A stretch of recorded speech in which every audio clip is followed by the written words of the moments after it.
Welcome to Short Game Long Talk, a video game podcast for a hectic life. I am Eric, and I am joined always by our resident college student, Jess. Hi, guys. Yeah, I'm trying to throw like new things in when I introduce you, so it just like fucks. Yeah, so it fucks you up. And we are joined by our returning for the third time, right, in 1 year, and he'll be back next month for another episode, or 2 months from now, and another episode for the game of the year. It's Chris. Chris is back. The Nerd Lys guy who steals the top bunk and always changes the air conditioner to 868. Yeah. That's not a bad thing. That's like, I mean, if you're paying for the AC, that's fine. Yeah. But as we were discussing, you're from Arizona, so like, and we live in Arizona now, so you know how expensive that is. That is like a sin to do. Yeah. Any person who has to pay bills out in Arizona to put anything lower than like 78 every day. Yeah. So as long as you're paying, I'm cool with the 68 house. All right. And the top bunk's cool too. I'm already very tall, so if I lean forward in the top bunk, I will hit my head. So I can't really see. Anyways, it's all good. Okay, but to the game we played the sequel. We said Chris would be back, and he's back for the sequel to Sucker for Love, and this one is called A Date to Die For. And this game is so fucking good, guys. Like, I loved this game. I loved this game so much. When Jess said she wasn't able to buy it, I bought it for her because I said, you have to play this game. You cannot just watch a playthrough. Chris watched a playthrough, but it was his own playthrough, so it's okay. I did. I played it like right as it came out, because as soon as it came out, I knew I was gonna cover it. And since it's been a while since it came out, I had to rewatch my VODs just recently to take all my notes and remember what all happened. Yeah. Took me I completed it, aside from 2 achievements that I didn't feel like getting because it has something to do with the end of the game, and then 1 achievement that I'll talk about in spoiler section that I didn't get because I refused to get it for good reason.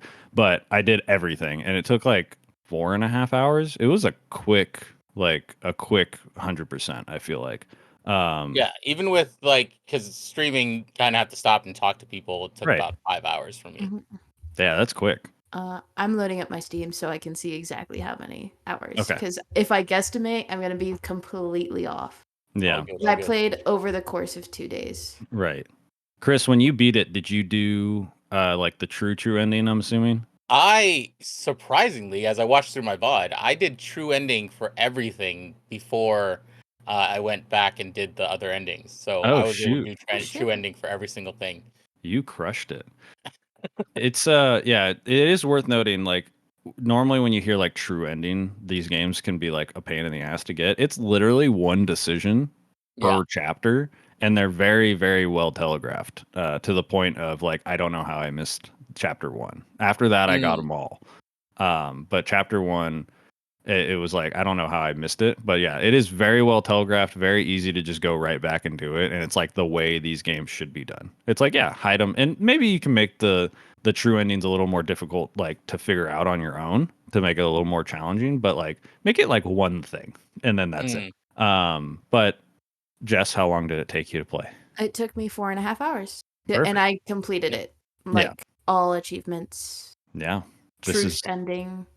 Yeah, this was the truth ending. Yeah, we'll get there. If you guys missed last episode, we did no intermission. We're going to be doing that again. So we're just kind of discussing a bit about the game itself. Unlike Doki Doki Literature Club, we can actually talk about this game without spoiling things just by talking about it. So if you don't know, the way I was thinking about this game, because it is a visual novel, but it also feels more like, the best way to describe it is a first-person point-and-click adventure, because it is not just you're not just clicking things. You are, they stepped their game up quite a bit, because the first game is you're just based in an apartment. You go through different chapters, and you can go in your apartment room, you can go on your balcony, and you can go in your bathroom, and that's it. In this game, you have a whole house that you can walk through, and it's an old like classic Japanese household with like every wall is a door. So it is very maze-like and labyrinth-like, and that comes into play. And it can be very disorienting, and it plays into the horror really well. Yeah.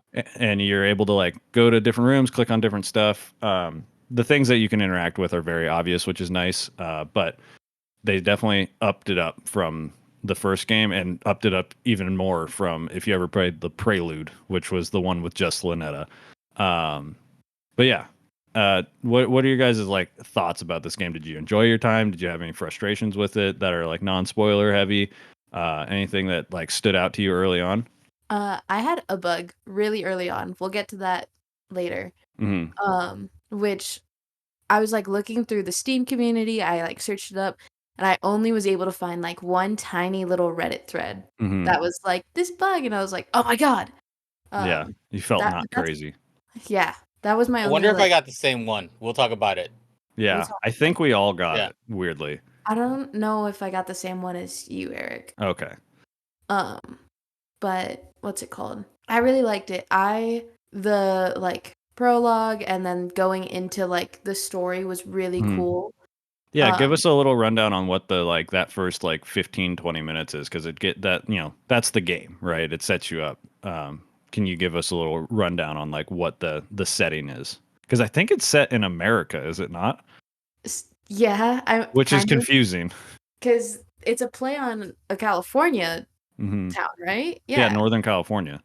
Yeah. Sacramento. Sacramento. Right. I love that. San Francisco.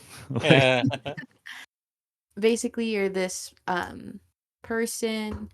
You don't really learn your name, but it's Starlight. Stardust. Stardust. Thank you. Yeah. That's your parents' nickname for you. That's not your actual name. But that's what your name shows up to in the text box is Stardust. Yeah, but that's not your actual. Yeah, I know. We don't learn Darlene's name in the first game either. So. True. But basically, you're in this bookstore, and you're trying to solve some type of mystery that led you back to your hometown or like your parents' town of Sacramento. And I'm trying not to give away like anything. Yeah. No, it's set in a Northern California town that is exactly a small Japanese town. It is every background, every store, every house, everything is like, this is supposed to be Northern California. I'm like, whatever. Been to Sacramento? No, I haven't. I guess not. I guess I missed that.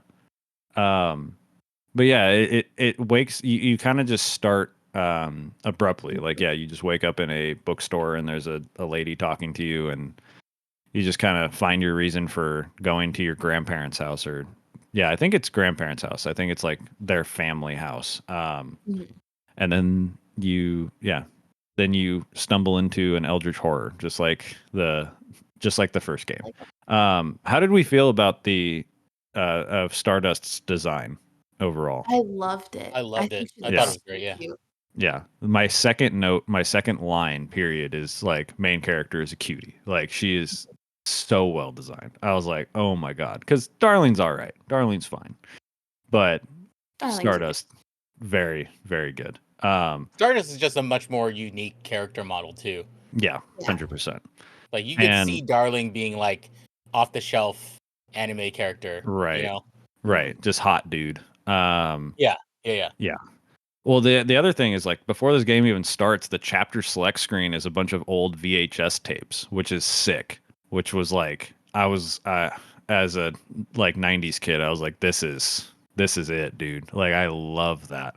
And it comes into play later. Like, the numbering of the everything comes into play, and I thought it was just so cool. And it also is spelled out. Like, you hover over chapter 1 and it says you can play it. Chapter 2 says play, like, unlock finish chapter 1, and then the 2 secret ones they tell you exactly how to unlock them. And I was like, perfect. I love this. Like, there's no weird, like, you have to work through something. It just exists, and it tells you exactly how to do it. Do we want to talk a little? They very much learned from the first one that guide the player. You have a story that you're going to tell throughout these 4 chapters, I think. Like, tell them that you have 4 chapters to look at. Right. Like, you don't have to search for it. This is gonna be 4 chapters. I think that's a smart move. I think you like nailed the like thesis of this episode is they learned from the first game so much. So much. I remember I didn't really like the first game. Like I need to listen back to the episode. But like I remember I just wasn't super into it, and that's why I didn't even finish the 3rd chapter. But like with this one, I wanted to keep going because I was like, oh my god, they fixed everything I didn't like about this game. Yeah, and I think they added more interactivity. They added more voice actors. They just wrote it very tight and kept all the charm of the first one. And they stuck to a style. Like they were like 90s anime. That's our style. We're sticking with that. And it was like that is like an obsession of mine is like 90s anime artistic style. And I want that style to come back for animes. I want animes to look like that again with the quality that we have in anime now in voice acting. I want it so bad. But yeah, I think the big thing is each chapter is telling a story that is coherent to the from start to finish. Whereas in the first game, it's, you know, the whole goal is to date all 3 of the Eldritch Horrors that you run into. There is one singular Eldritch Horror that you are dating in this one, and you really get to know them and really get to care about them, and it is very, very well written. The character is really, really good, and I think that strengthens everything is because you're not just jumping back and forth, you're not picking a side or anything like that. You're dating this monster and that is the whole thing. You're exclusive. You're exclusive. You're locked up. Yeah, it's great. Yeah, the art I can't get over. Like, do we want to talk a little bit about the main the Eldritch Horror that we are dating in this one? I think we can. I don't think that's a she's in the. I mean, she's on the cover. She's on the cover. Yeah. And they stuck with the incredible naming convention of just like spelling it weird and pronouncing it like a normal name, which I was like, love that. It's spelled, for those people listening, RHOK apostrophe ZAN, which is pronounced, Roxanne. And I was like, fuck yeah, love that. And Roxanne's voice actress is A+. I had this exact note. Roxy voice actor A+. Yeah, that's exactly what it says on it. So good. Like, I love Lynetta. Lynetta is my darling, but Roxanne is she made a good impression in this game, man. She was so good. And I love they really set up a lot of stuff that like puts what you thought going in, especially if you played the first one, they put it on your head on its head, which we'll talk about in the spoilers section. But yeah, this is a very, very good character. Like I loved Roxanne. What did you guys think? Obviously, Chris, you liked the voice acting. What did you think of the actual like character overall? I just think it was just a really like you talked about it before. It's a very tight narrative. So the way that the story builds across the chapters and the way that the characters interact with each other is so perfect. So I really loved how each thing built from one scene to the next. It goes from like kind of like a goofy little thing, kind of like the first chapter of Sucker for Love, the first one, but then you start going deeper into the character, deeper into what these people mean to each other and that sort of thing. Like it's very, very good. Yeah, definitely. Yeah, I loved that like we could genuinely build like a relationship rather than just jumping straight into trying to gain her smooch hearts. Yeah. Like, that's just a me thing. I've always been be friends with your lover before being a lover. Well, one thing to note is like this is not really a spoiler because it happens the first time you meet her. Her hearts are you have the same smooch meter up in the top right that's in the first game, but normally the smooch meter is empty. And in this one, when she shows up, hers are all broken already. Like you're getting to know her. Like you have to repair her, like her trust and everything first. And I was like, incredible, super good. And like I didn't even notice it at first because I was like, oh, the smooch meter. And then I was just like kept playing. I was like, wait, those are already broken. Like I'm playing and Yeah. not doing anything to get a heart, and I was like, oh shit, it's because they're broken. Like she can't. She's closed off. I was like, oh, this is so good. This is so well written. That's what I like loved about the gameplay, and Roxanne was I was like, oh my god, we're besties right now. Yeah. Like, I also just like felt bad for her about like her backstory and stuff. Yeah, there's a lot of sadness in this game compared to the first one. The first one was like cutesy fun and like silly sadness, but this one has like legit like sadness and trauma and stuff. Right, and they built off that because the first one like was really, we dialed it up because of we talked about the himbo nature of Darling. Yeah. Right, it's dialed up because he is after whoever it's gonna be, whatever Eldritch Horror it's gonna be. He wants to smooch him. Right, and that's his whole goal. And you don't get as much. You get a little bit of the backstory of like from what story they came from and all that type of stuff, but nothing that's too deep. This one, you hear every little bit of like why she's doing this, why she's here. Yeah, and it's very effective. Yeah, I agree. Yeah. Yeah, it's also worth noting. Yeah, Darlene was just like, I'm the catalyst. I'm why you're here. Like I summoned you. Whereas Stardust just kind of was roped in without her knowing at first. So very, very big difference. Which is it's happening around her, whereas it's not happening because of her, which is a big difference. Well, cool. Do we have anything else we want to talk about a little bit before going into the spoiler section? Because I know we're all kind of chomping at the bit to just start talking about things. No, you said something and it sparked a conspiracy theory. So that's something we'll talk about later. Okay. Right. I was like, all right, sweet. Okay. So are we good to head into spoiler section? Yeah. Ready. Okay. This is your final warning. If like we said, we kind of say this every episode. It's a short game, right? It's 4.5 hours. I think it's $15. It's like $13. This episode's coming out near Halloween, so it's probably on sale. I would go buy it, go play it, come back, and do not get spoiled on things because it is worth going in completely blind. And the game's not that hard, so don't worry about that. If you feel like you're getting challenged, you're overthinking it. It's not as hard as you think. They do make it seem like it's hard, and it's not, which we'll get into in the spoiler section. All right. We'll be right back and then head into the spoiler section.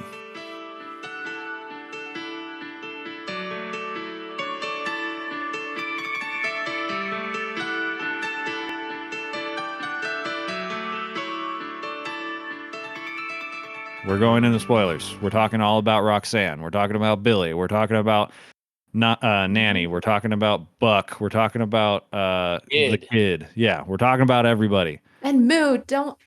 Oh, Moo. I was so excited when Moo showed up. Sorry, Moo was the best. Yeah.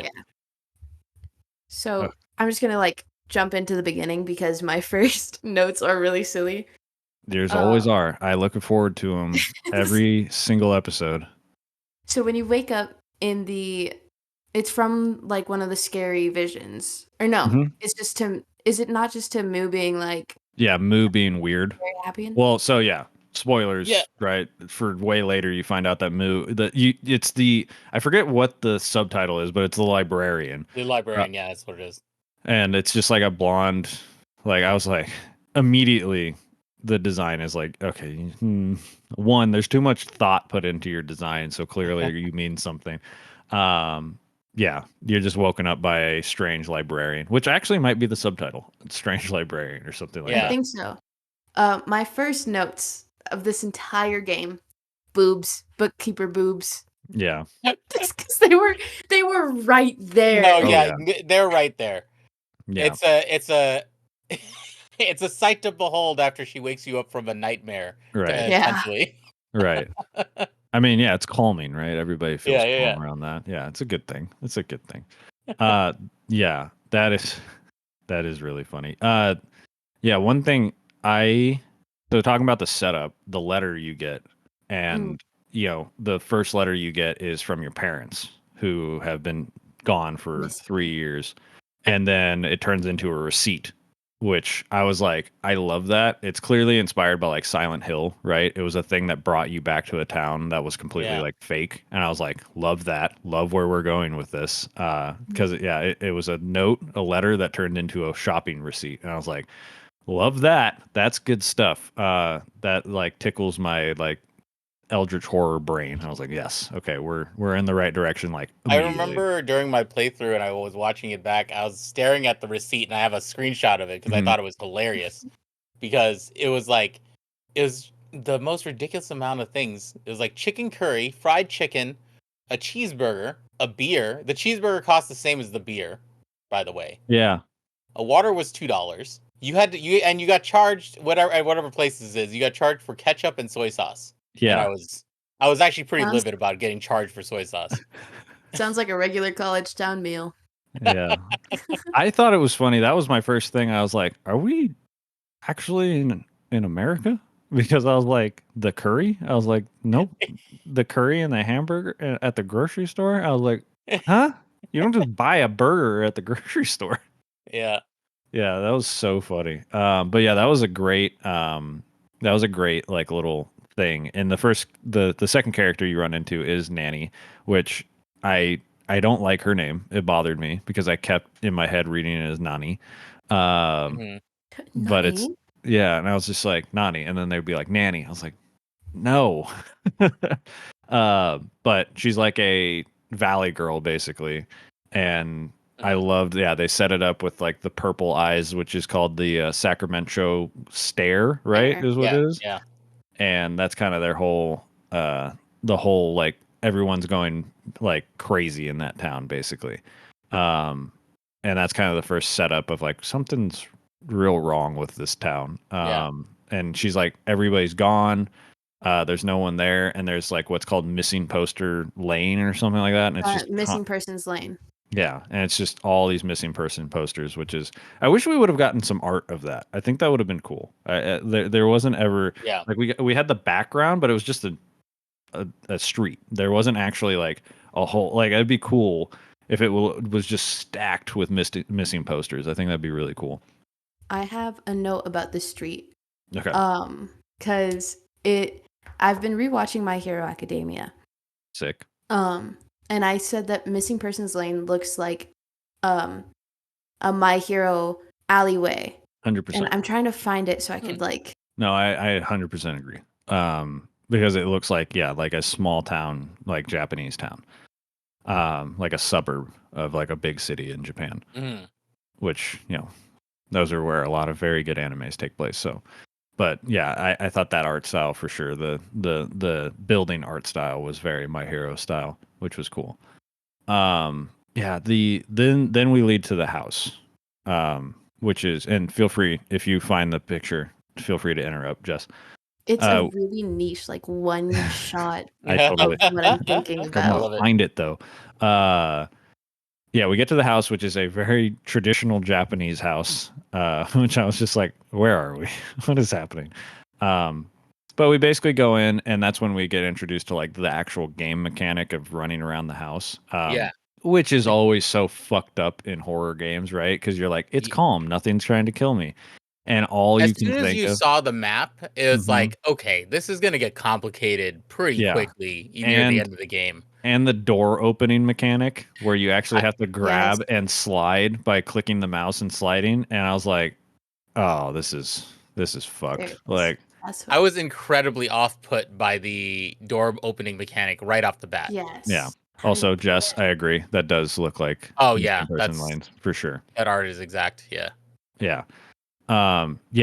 That's where you're just like going, you're calm, you're walking through. I was like exploring the house because I was like, nothing's trying to kill me right now, so I'm just gonna walk through all of the house. And then I got like lost multiple times just walking through the house with nothing chasing me. I was like, I'm so fucked later. Because I did not watch like any trailers for this game.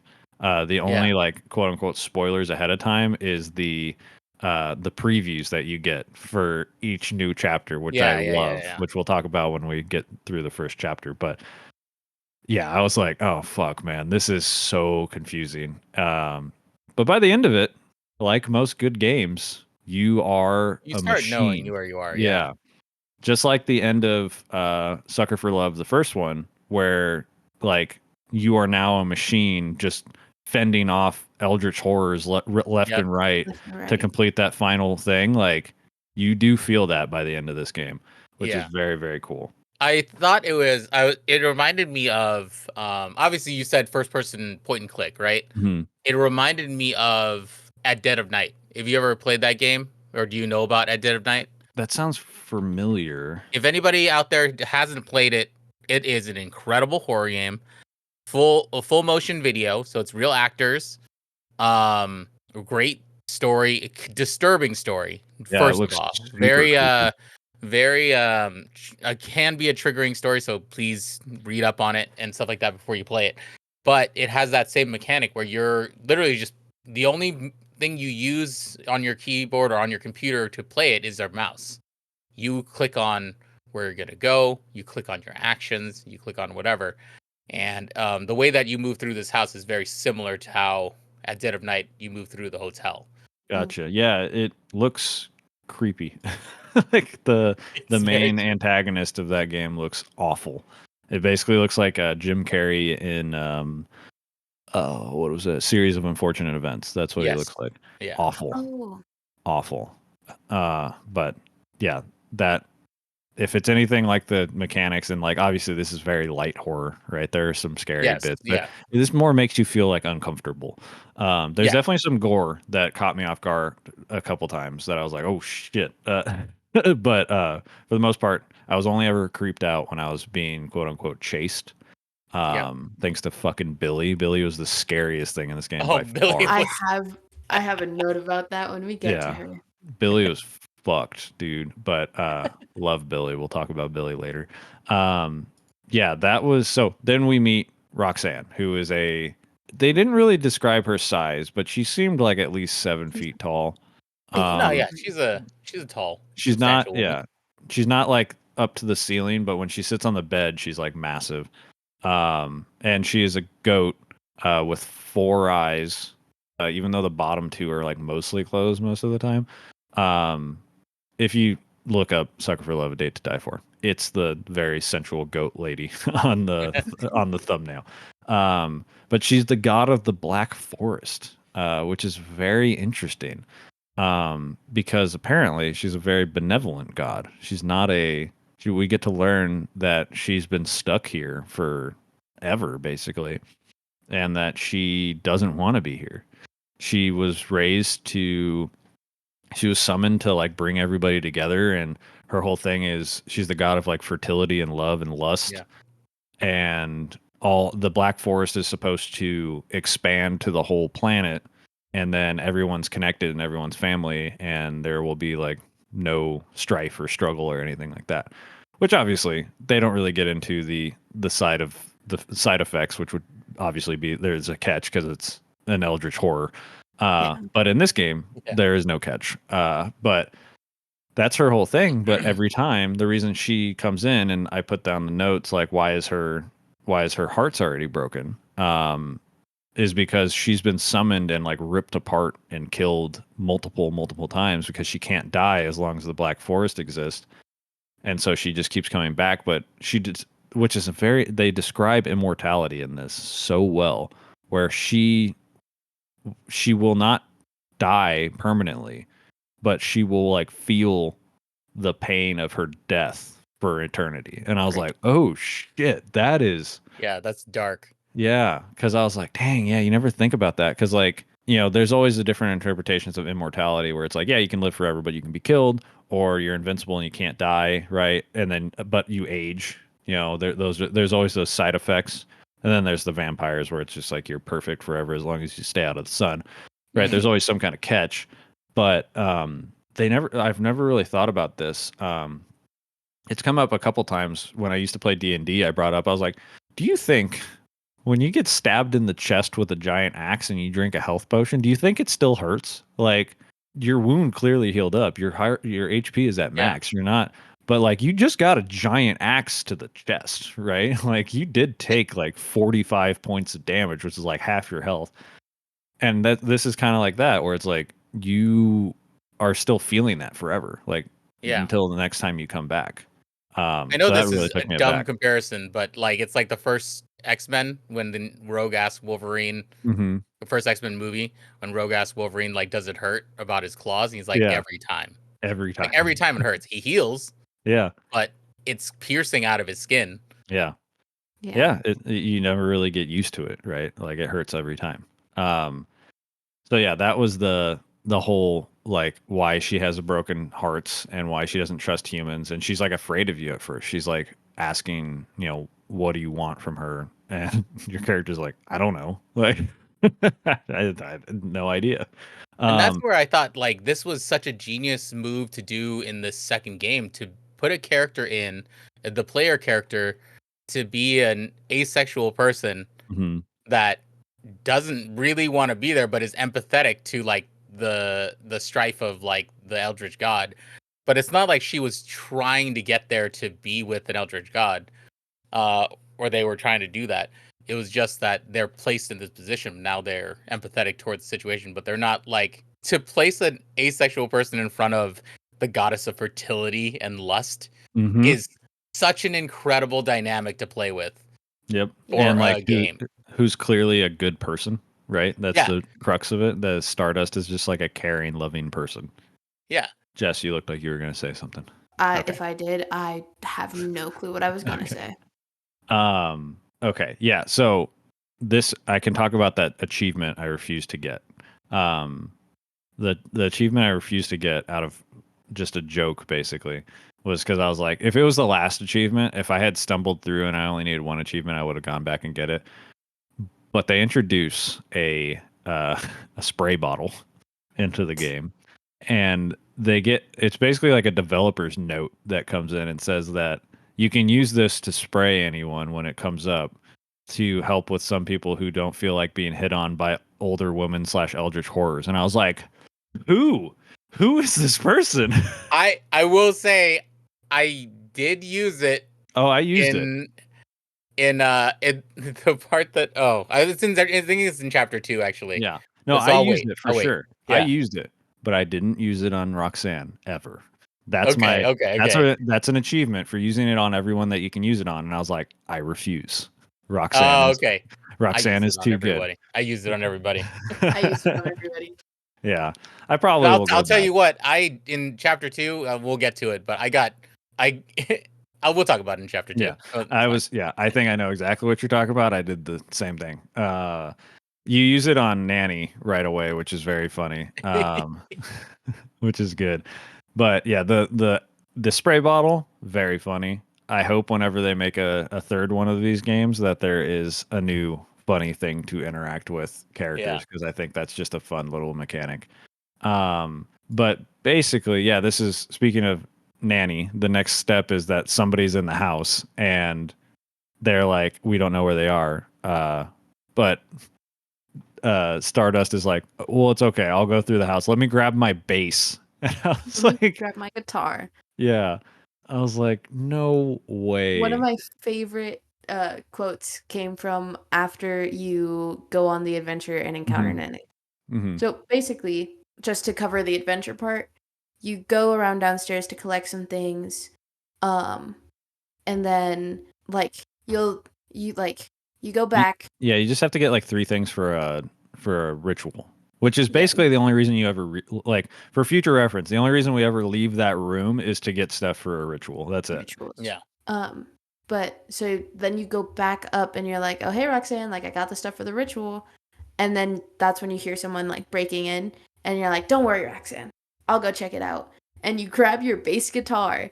I love the guitar itself, like the cute white guitar. Like I was like, oh my god, that's so cute. Yeah, it was great. And you just you go back to the kitchen, you look around, and then you get attacked. And if you react quick enough, you'll bonk the intruder on the head with your guitar. Oh yeah. And then you're like, oh damn, did I just kill this motherfucker? Yeah, I was so ready. I was walking every time I walked into a room, just swinging. Just swinging indiscriminately. Yeah, and then but it was like it was such a movie trope, and it was so good to be able to like lean into that movie trope and like succeed. Because I like mean, you get to the final room, it's the kitchen, which is the only room that's a dead end. And you get the thing that you're going in there for, which is like you're supposed to get goat's milk, and it's like strawberry milk or whatever. And they're like, I guess that'll be fine.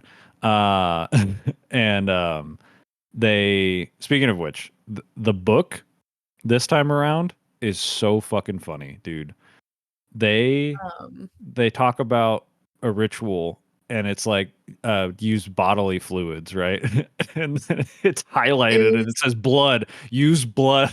And I was like, it's the quote was like a vessel full of liquid life. yeah, Blood, please, for the love of God, use blood. yeah. And then there was another one. I have it noted here, and it's just like dot dot dot. Sorry, and I don't know what it's from, but I made a note of it. So there's something funny there. But I was like, I was wondering if one of you guys could, if that Oh, I sparked can't something remember. for you. But yeah, the I used blood one was so funny. I was like, oh, that's so gross. I was like, no, maybe, when I first read it, I had my boyfriend on on like a phone call, and I was just like, "Baby, you won't believe what what's in this book in this game." yeah. And he was Oh, like, "That's gross." yeah, so gross. But she's the goddess of It's lust and love, so it's not the worst assumption. fertility. Yeah, Yeah. yeah, it's a possibility. But yeah, the trope of like getting to the end of the kitchen and then nothing's there and you're totally fine, and then like I'm like, there's You gonna just be there's gonna be a motherfucker behind me. I know it, and it was like the least scariest jump scare of all time because I was like, one, I have a base and I can use it, and two, I fucking know it's gonna be behind me, Yeah, and yeah, lo yeah. and behold, Nanny's there with her fucking goat mask on, just bang, done. It was so funny, and and then then you just tie so her up. when you get back to the room, you're like, "Oh, Roxanne, I got the milk." And Roxanne's like, "What is that?" This is one of my favorite quotes is Stardust goes, "A bass guitar." Yeah. And then Roxanne goes, "The other thing. Oh, I found it like they attacked me in the kitchen." What a great Yeah. like comedy trope to like Dude. to not answer the question, to answer the question but not answer the question. Mhm. This game, and for reasons we'll talk about at the end of the game, could be the start of like a Netflix like short series of Sucker for Love stuff. Like this Oh yeah. easily could be like 3-4 episodes and be like perfect. It would be so well done. Yeah, that Stardust is so fucking funny, dude. Like Darling is very funny sometimes. Stardust every time she speaks is like so funny.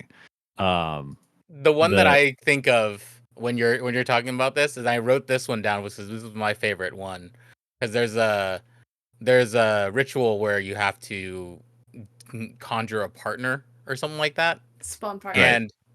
and and Roxy has an argument with Stardust about like I'm the goddess of fertility and love and lust, and you think that I'm looking for a platonic partner?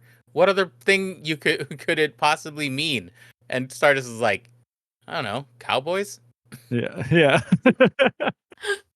So it is so good. Like the writing in this is like so much better. Like it is Yeah, wild how far like so we played Emily is Away 1 and 2 earlier in the year, and I don't think you have to play Emily is Away 1. I mean, you should Yeah. because it's free, but like you don't have to play it to enjoy Emily is Away 2.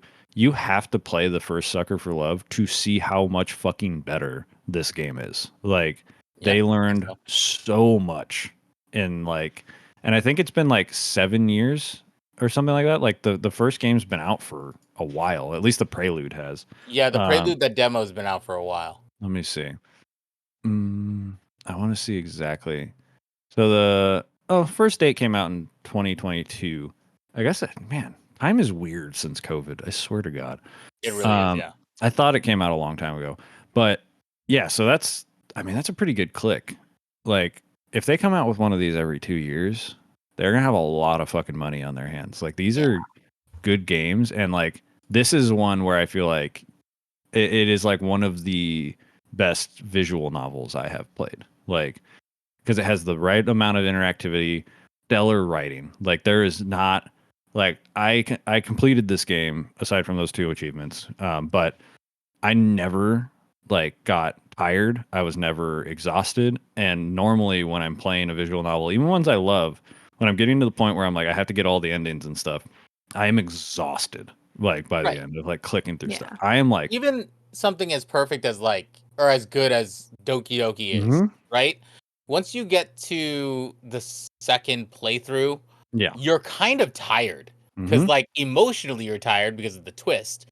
Plus, now you're doing the whole thing again. Some of the scenes are the same, but a little bit different. Not a ton changes, and especially you if don't you're know what doing to pay attention to on the changes. Yeah. Like So it can definitely get stale very, very quickly. But this one, each chapter builds on itself. Each scene builds on itself. Even when you die, like there's a catalyst to keep you going because you want to see what happens next. I think they did a great job of that. Jess, there's a moment that I swear you wrote in this game. Do you know what part I'm talking about? I don't. Okay. There's the dream girl bit, where inside Stardust's head she keyboard smashes, and then outside she says, "Cool." Yeah. Because she's like so excited that Roxanne is her would you dream. say that I'm your dream girl? Yeah. That bit, I was like, that is so Jess coded. It's crazy. Like the actual like in head dialogue keyboard smash was so funny. But yeah, right around the time they do the bass thing is also like where they introduce the rest of the cultists, which was like so mean. I got so many times the first time the cultists show up, because what they do is there's 2 different versions of the cultists that you're involved with right now. Is opening the door slowly. If you open the door slowly, you can see one far away and you see his back. I'm like, okay, cool. That's what I'm looking for. That was the first one I saw. I was like, cool, easy, no problem. I could see that and close it, because you can open it up all the way and look and be like, oh no, not going in there. Which is why the rooms are made the way they are, which is a 4x4 square. And basically every room you go into has a door that you can go out of, and it's kind of like a maze. The other cultist is real fucking rude and got me so many times, because you have to open it slowly and look for their skull that's poking out. And that got me so many times. Luckily for that part, I was able, like, I opened the doors like as quick as possible, because I was like, I just need to get through this. And I somehow chose every room that did not have a cultist in it. That's perfect. That's perfect. Well, except for the first time, but I got the achievement of nope, because I opened it quick, but it was the far away one, so I closed it and I turned around. That was a very funny achievement. I loved that. I love like stupid achievements like that are just like, you're obviously gonna get this, right? Yeah. Everyone's gonna get it, but like they make a joke about it. Like it's another form of comedy within the game itself, which was very good. But then we're basically done with the first chapter, non-true ending wise, right? Yeah. There's one achievement that I got during the cultist run around. Like, you guys probably got it because you both did a lot of the achievements, or all of them. But I think it's just like called Her Colonel.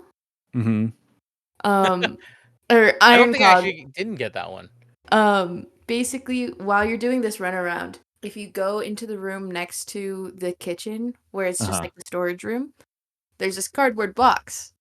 Oh, I didn't get that one. Yeah. That's funny. Cardboard box. And like, it's not like, what's it called? Interactable until that scene. And so basically, I went into that part of the room, or that room, because I was cornered, or I felt cornered. So I was like, I'll just go over here. And I saw the box and I was like, let me click it. Maybe like I can hide until someone passes. Yeah. And this is also where I got the Welcome to Sacramento achievement, because you hide in the box and a cultist comes and finds you after a little while, and they'll pull the box off you and be like, you really thought that this was going to work, and then they kill you. Yeah. That's awesome. So good. Yeah, I remember seeing that when I was checking the Steam list. I might have gone back and got that one, but I don't remember exactly. That's so funny. I love. Yeah, I saw it on the list, but I never got that one. I love like in-game like references to other games. It's like such a. Yeah. Everyone should do it. It's so good, especially legendary stuff like the box to hide in. I genuinely thought, like, I was like, oh, a hiding box. This is gonna be great. I'm just gonna hide in here until they like go to a different room. Right. They'll never check the box. And then I couldn't I couldn't escape out of it. I couldn't like click out of it. So I was like, oh man, I'm stuck in here. And then I see like the box get ripped off of me, and I'm like, yeah. So this is where we summon I forget what they're called, but they're just giant baby monsters, right? This is where the firstborn. Firstborn. The firstborn. Thank you. Yeah, this is where we summon the firstborn. Do we want to talk about the fake endings here? Because there's really only one fake ending that's worth talking about, which is like the truth ending, right? But all these other ones, you just have to go back and repeat. We can kind of talk about like where the deviation is, but we should probably just focus on what the true endings are. Yeah. Because they're the only ones that are like canonical and actually advance the story. So I didn't get this one first time through, but I clocked it because I remember reading basically the way the way things are is there's going to be like 1 or 2 lines per chapter that are going to kind of point you in the direction that are going to be kind of out of place, and you'll play through the chapter, and if you didn't get the true ending, you'll be like, it's weird they mentioned that thing that never came up. That means you're missing the true ending. Yeah. And in this one, it means that they introduced the healing mechanic, which I was like, oh, okay, the healing mechanic. I'm like, I wonder how many times we're going to use that. Like, are we going to get hurt a lot and we have to do that? Which turns out, no, not really. I thought it was going to be a thing where it's like we're going to be like running through the fucking from people and having to do the I was like, that would have sucked. But it says that the person there's 2 different ways to do it. You can heal yourself or someone else. And I was like, oh, okay, that seems interesting. I'll clock that, right? That we can heal someone else. And then I just like fully advanced without healing Nanny. And I was like, I'm so stupid. Like, I know that's what I'm supposed to do. And I was like, okay, I definitely know that's what I'm supposed to do. And I looked up the list and I was like, oh, okay, that's literally all you have to do. Like, to get the true ending is just heal her. And that's it. And I was like, okay, you heal her and let her loose. And I think that's it, because otherwise she gets eaten by the firstborn. I think the reason I did it is because I genuinely, like, in the story, just kind of felt bad for her. Yeah. Because the reason she's hurt is because Buck shoots her. Her boyfriend shoots her. And I'm just like, that can't be the way she goes. Like, that can't be it. Like, if I can heal her, I'm going to do it.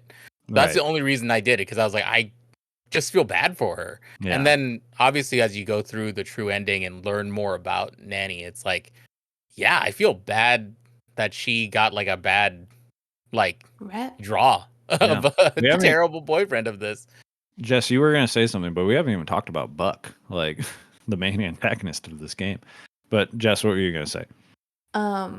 That's where my bug was. Was after the shooting, I would try to heal Nanny, because I saw that like you could heal people, and when in my first playthrough, when I got the good ending first, I saw that she like slumped over after the shooting, but I was like, in my brain, I was like, well, too bad for her. She's a cultist. And I kept going. But then when I saw that it was the good ending and not the true ending, I was like, okay, well, I have to heal someone. She slumped over. I gotta heal Nanny after that. And every time I would, like, I made sure that it wasn't the first time you had her heal herself. It was always the second. Like, I made sure, like, I wasn't going crazy. But it just kept saying there's no target. There's no intended target for this ritual. So I had to, like, completely restart my game and, like, reboot it up. And then I was able to do it. But, like, I had to search up the guide. I was like, maybe I'm doing it at the wrong time. Right. Or, like, I have to change the candles to something and they didn't specify. Yeah, my first thought was maybe the chalkboard. Because there's 2 different signs for that. There's one for yourself and one for other people. But yeah, at least it was a simple fix. And the checkpoints of this game are so nice. They are They so help nice. so They're much. so lenient, and it's so nice. You don't have to save. There's not even a save mechanic. Yeah, There's yeah. just checkpoints, and it is so nice. But yeah, I clocked that, and I even clocked it. I even made a note in my head when Roxanne was like, "Oh, she's still alive," and I was like, "Oh, she's still alive. Okay." But then she was like, "But just leave her because we need her for a sacrifice." I was like, "Whatever you say, Roxanne. You got it." Like, yeah, I fully was like, "Yep, sure, Roxanne." And then later I was like, "Oh no, I'm so stupid." Of course, that's the thing. Um, but yeah, so then we summon the Unborns, which is a crazy fucking bit of the game. So the way that works is basically you do a ritual. All the rituals in this, honestly, pretty underwhelming compared to the first game, right? Yeah. I was kind of bummed out like how little, and I saw some comments about this too. The one thing that this game lacked was a lot of that like shock, like body horror on yourself, right? I Like was wondering Darling when the ripping hand the was going to come tentacles. in. Right, me too. But it doesn't really make sense because like even if we were a goat, like we turned into a goat person, we would still be able to talk, right? Because the reason we had the hand was because Darling had a bunch of tentacles for a face. Yeah, But like that stuff was all gone. They had little snippets of showing how damaged you were, which we'll get Yeah. into later. But they never even like really that never really paid off either. Like we never really saw a true image of the way we looked, like based off of how much damage. We saw what Buck ended up looking like. yeah. But we never saw what we looked like. And I was like, dang, we kind of missed that. Like that was one of the things that was like looking in a mirror. You don't even get to look, you get to look in a mirror one time in this whole game. Yeah. And it's great. It's one of Speaking my favorite of- scenes, but yeah. For the rejuvenation one where you're supposed to look in a mirror, Hmm. I did not know where that mirror was located. Me either. I tried going to the bathroom. Yeah. I went to the other rooms. I was like, where the fuck is this mirror? So I Yeah. had to search it up, and it was like, look at the mirror in the closet. So I tried opening the closets. Hmm. And I was like, where's this mirror? And then I like just looked towards the closet, and I did it, and it was like, done. I was like, Yeah. that's a mirror? Yeah. The few things that they mentioned, like I had to do like start rituals a couple times for them to say that like, oh, or I tried to leave and they're like, oh, everything you need is in the room. I was like, where? What do you mean? Yeah. They could have done a little bit better with I think all point and click games need this, which is press tab and it highlights everything that you can click on. Yeah. Game changer. And because like for the longest time, one of the earlier rituals is you need like some kind of fragrant like herb, and I was like, where are these? And then they're right in front of the fucking tree, and they're very obvious once you realize they are, but they just kind of look like foliage from the tree, and I was like, Yeah. where are they?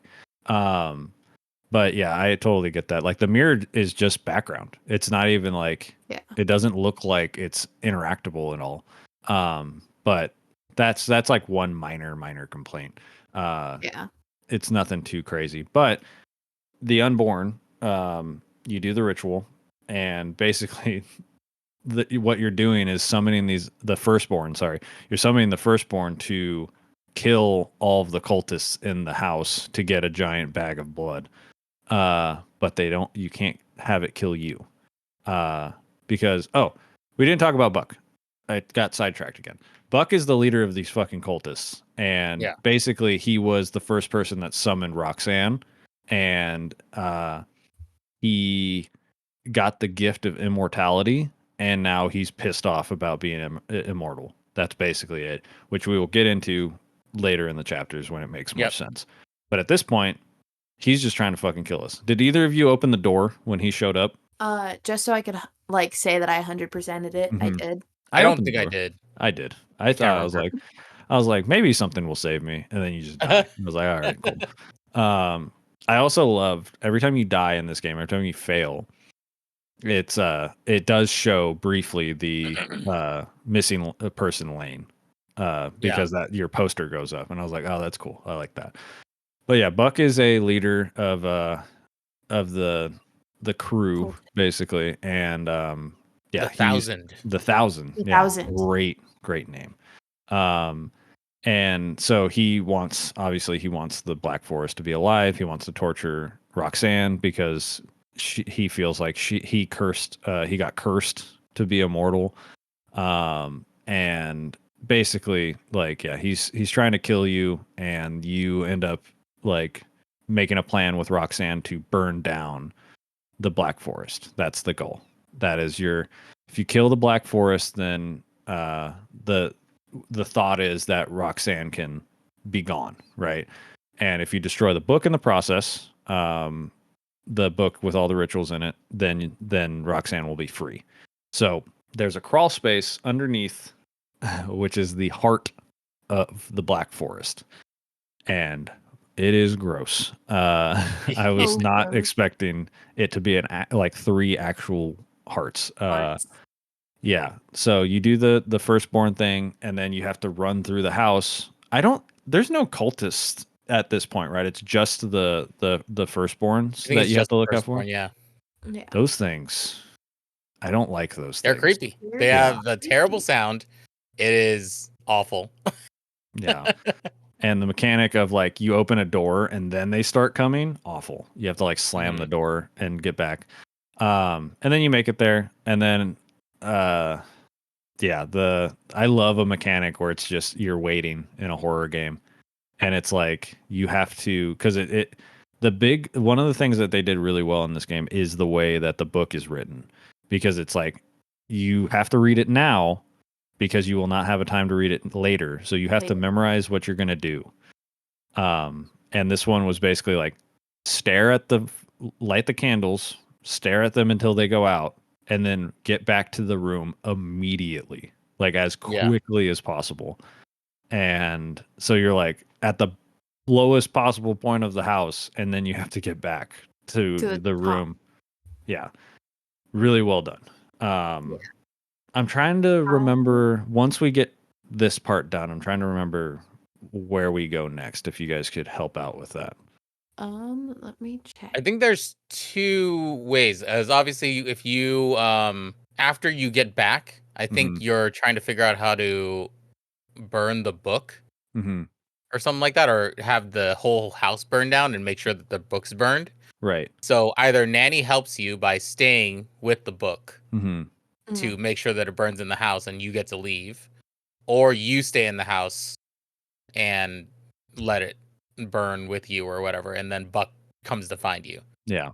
I'm pretty sure are the 2 endings. Yes, that is the good ending, is like when you collapse and die.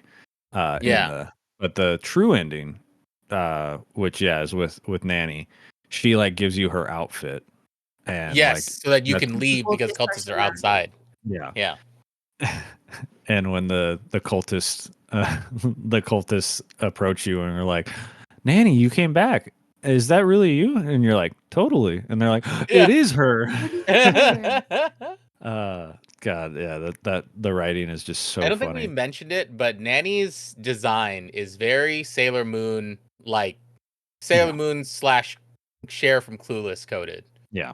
In my opinion. So good. So good. From the very beginning, when she first gets introduced, my one note about her, hold on, where is it? Trendy girl jump scare. That's all I wrote about her. Yeah, I mean, you wouldn't expect it. Like, I have a note. I was like, why is it? I just have poor Nanny with a frowny face, and it's like, I remember now because Chris, you mentioned like, and Jess, you did too, like her getting shot, and then when you bring her back, the scene of her, like, she no longer has the stare. And she's fully cognizant, and she's like, the only thing he wanted was, like, I got shot, and the only thing he cared about was the book. Like, the only thing he says is don't shoot because you could damage the book.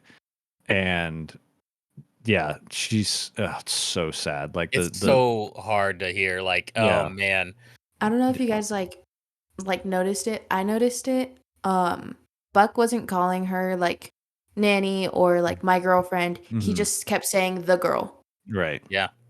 Like I noticed that when he was talking, like, give us the girl and the book, and I was like, if you're her boyfriend, hey, give us my girlfriend back. Yeah. Right. Not just use her name. Yeah. Buck Buck is a really good character, though. He Incredible. is a really, really good character because all of the characters are fantastic. Yeah. And he's the most complicated by far. And 100%. Yeah. And like the more you learn about him, and then the true ending you get at the end of this game, I'm like, damn, dude, I cannot. We'll talk about it, but yeah.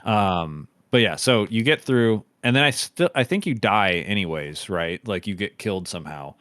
Yeah, I think at the end you still get a Buck jump scare. Yeah, like where he's pointing the gun at you, and that's when the game resets and you wake up in the library again. And I was like, yo, fucking death loop, let's go. I was so excited. Did it have a scary ending? Yeah. The bookkeeper like asks you again, like, oh, did it have a scary ending, your book? Yeah. And that was when, so we could continue on to chapter 2, but one note before we go there. We were talking about Nanny giving her the robes to get out near the end. And the one line that stuck with me, because she becomes like your best friend basically by the end of the chapter. She's like, "Oh, you know what this means? We're the same size, so that we can just swap clothes." I was like, "That is the fucking cutest friendship thing I've ever heard." Yes, I love this for them. Oh yeah, it's so good. I think the line, because I remember like reading that and being like, "Oh my god, like this is peak girl friendship right there," where she was like, "Oh my god, this fits you so well. You know what that means? We're the right size. We're the same size. Would you mind if I look through your closet while the house is burning down? Because I really like the pastel goth look that you have." Yes. And I was like, "That's so cute." So good. Yeah. And I think we only get to see Stardust like 1 or 2 times, like her full outfit. And I was like, it's so cute. I was like, how did we not get more art? Yeah. Yeah.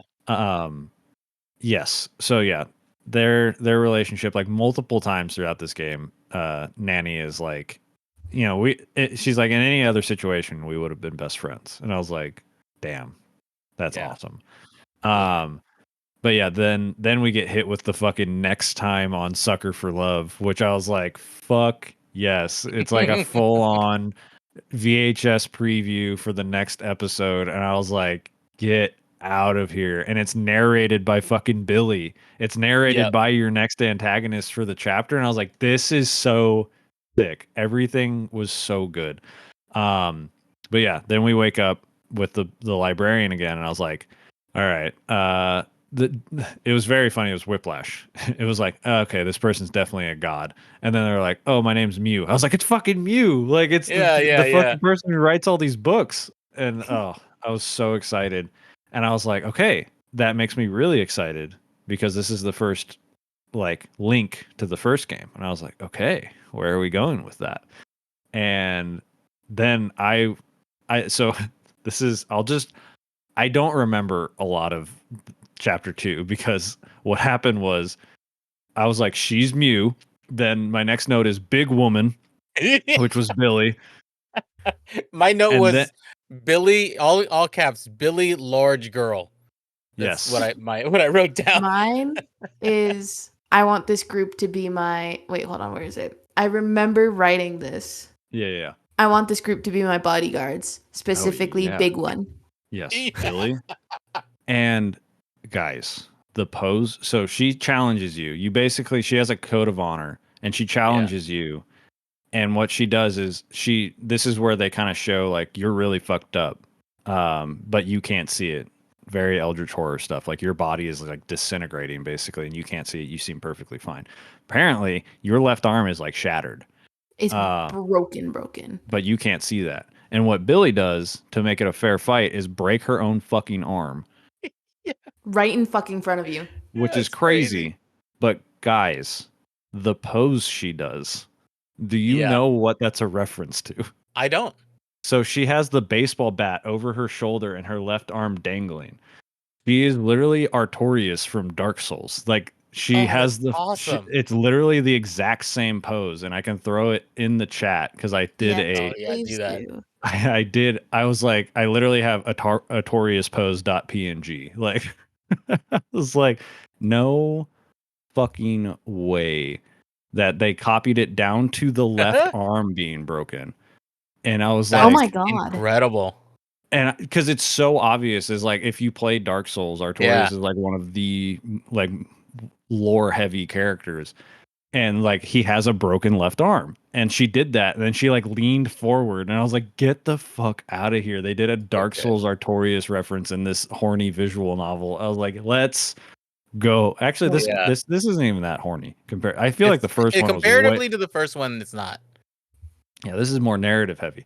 But yeah, so I went, my notes just went crazy because, and so big woman, yo, the fucking Artorias pose. These are all in caps. Yeah. And then fucking Auntie Nyanyan is back. And I was like, my God, dude. This is like a chapter built for you to blow your mind. Yeah, I was like, oh. And then we'll get back to Auntie Nyanyan. Then they give fucking Stardust horns, and she's like the cutest fucking thing I've ever seen in my life. You see her in the mirror with the ram horns, and it's like, oh my God, this is the best. And then the little interaction that you and Roxy have, it melted my heart. The hug that she embraces you in, that you're in that cutscene for a little while, and you're like, oh my God, this is this is the warmest embrace a character that I've played has ever had. I feel like when I saw the hug cutscene, I was like, this is why she's the goddess of fertility, and like she wants to be a mother. Like she is mother. No, it's oh man, the horns were, and then what was so funny is like they tried to show your true self, right? Which was just yourself. You looked exactly the same except you were like furry. I was like, how was that supposed to be scary? Yeah. Like, meanwhile, Darling's over here with fucking tentacles on his face and blades like out of his mouth and shit. And like, I was like, she's a cute goat girl. Like, whatever. Like, yeah. So those were my. And then I have not the tin can. Yeah. Just randomly, your character just eats a tin can after turning into a goat, and I was like, "Get the fuck out of here, dude! This is so funny." And then that's the end of my notes for chapter 2. Like, the next note that I would have from that moment is there's one part where you went to go get something you have to go out of the room to get something for a ritual, come back in, and Nanny's just in your bed sheet. Mm-hmm. She's just full on, no other clothes on, in your bed sheet, and says something like, "Oh, it's kind of drafty in here." Like Roxanne to you, like also to correct Roxanne. you. Sorry, yeah, Roxy is. And what did I say? Nanny. Roxy is. And that was the first time. One of the first times I used, just out of panic, the spray bottle on Roxy, because I was just like, I can't handle this spray bottle, and she's like, oh my God, like she's just there like all like soaked in the sheet, and she's like, could you give me something? And she gives her this shirt, and I have a clip of it because it's one of my favorite shirts I've ever seen in a game. You give her this I want it. triple XL or 4XL shirt of a cow that says always in the mood. Yeah. And it's so good. I laughed at it so hard that one of my mods bought me a cup that has the design on it. Incredible. So I have that in my house because it's so funny. So I did not spray, right? And your scene sounds very funny, but mine goes into the peak asexual bimbo vibe of her being like, she's like, oh, whatever shall I do? And Stardust is like, well, I have a t-shirt if you want. She's like, I don't know what happened to my clothes. And she's like, well, here you go. Like, it's so good. So with like absolutely no sexual tension at all. And Roxanne is just so like, she's just like so taken aback. It is so funny. And she looks so fucking cute in that t-shirt though, dude. Yes. Oh, yeah. It's like super. Oh, sorry. I'll just do this one thing. It's just super typical, like girlfriend in an oversized t-shirt. Yeah. And even though she's like a huge goddess, right? Like the shirt is like perfectly proportioned to make her feel a little bit small. Yeah, which is fantastic. Yes, and worth noting, every single time she comes back after this, she's in the shirt. She's in the t-shirt, which is so cute. I was like, even beyond eternity, she comes back in the mood shirt. I have 3 little notes for chapter 2. So the first ritual is called Summon the All-Mother. That's Roxy. The what's it called? Headline or like the title of the thing changes. It still says like Summon the All-Mother, but above it, I wrote it down because I was like, oh, this is sick. It says, quote, "Don't keep her waiting. She misses you." Yeah. Yeah. I was like, yeah. oh my God. And I was like, oh my God, like I need to do this now because she misses me. Oh my God. Tuck hair behind ears. Oh my Debbie Ryan, God. Right. And then there's the one ritual we had to do with the TV. Where you had to turn on the TV and whenever you did the ritual, it would make it would make whoever was near it more aggro. I had just gotten to the last letter of that ritual, and then Billy came in and got my ass. No way. Oh no. So I had to do the entire thing all over again. I don't remember this ritual. It's with the you have to what make happens sure when that you do it? Like what's the purpose of it? Oh my gosh. Hold on. Because weirdly, so we can talk a little bit about the Billy mechanic, right? Billy has a fucking baseball bat, a metal baseball bat, and basically challenges you to a fight. And the whole thing is that she's going to be hunting you. I think she does come upstairs, but I think it's really rare. But she's mostly just patrolling, and there's subtitles that say like, metal bat clangs nearby, and it's stressful. Yeah. But like I said, this game is not hard, and I weirdly never ran into Billy. There is the one there is a very cool thing during the Billy mechanics is like if you open a door and she's coming into that room, you fucking see her like open the door and come through, and I was like, oh shit, that's like so sick. There's one section when you're running from her when you have to get back to the room with Roxanne where you're in like a perpetual hallway and you just have to keep turning around whenever you see Billy. Yes. Right. That one was tough because I just didn't catch it or didn't turn around fast enough and she would get me. So I got that a couple times. Yeah. Oh my God. Yeah, I have one note of like frustration. The stairs hallway, like the downstairs. I kept going into the wrong hallways. Yeah, I hate that little section so much because you'd be walking towards the stairs, and every other time in the entire fucking game, if you're walking towards something, when you walk there, that's what you're facing. But for whatever reason, if you came from one specific direction from the stairs, it would point you in a completely different direction, and every single time I would forget which way I'm supposed to turn. So frustrating. It was from when you came from like the kitchen side of the house. I think so, yeah. You would come back, and which is where you spend most of the game is that side of the house. And you would come back to the stairs. You're like, there's the stairs. Click on it, and then you're facing like east for whatever reason. I'm like, what the fuck? Why am I facing east? I should be facing stairs. Okay, Jess, what were you saying about the ritual is beguiling melody. Okay. I don't remember why we had to do it. I just pulled up I really quickly just pulled up a guide. But you have to go to the TV room and turn on the TV for the music to start playing. And then you recite it 3 times. Oh, I don't remember. That's when, and then when you go back upstairs, that's when Roxanne is like, I don't know what happened to my clothes. Oh my God. I do remember that now. I remember because there's only a couple that you have to do like 3 times. Yeah. So I remember that. I had just gotten to the last letter of the 3rd time when Billy found me and killed me.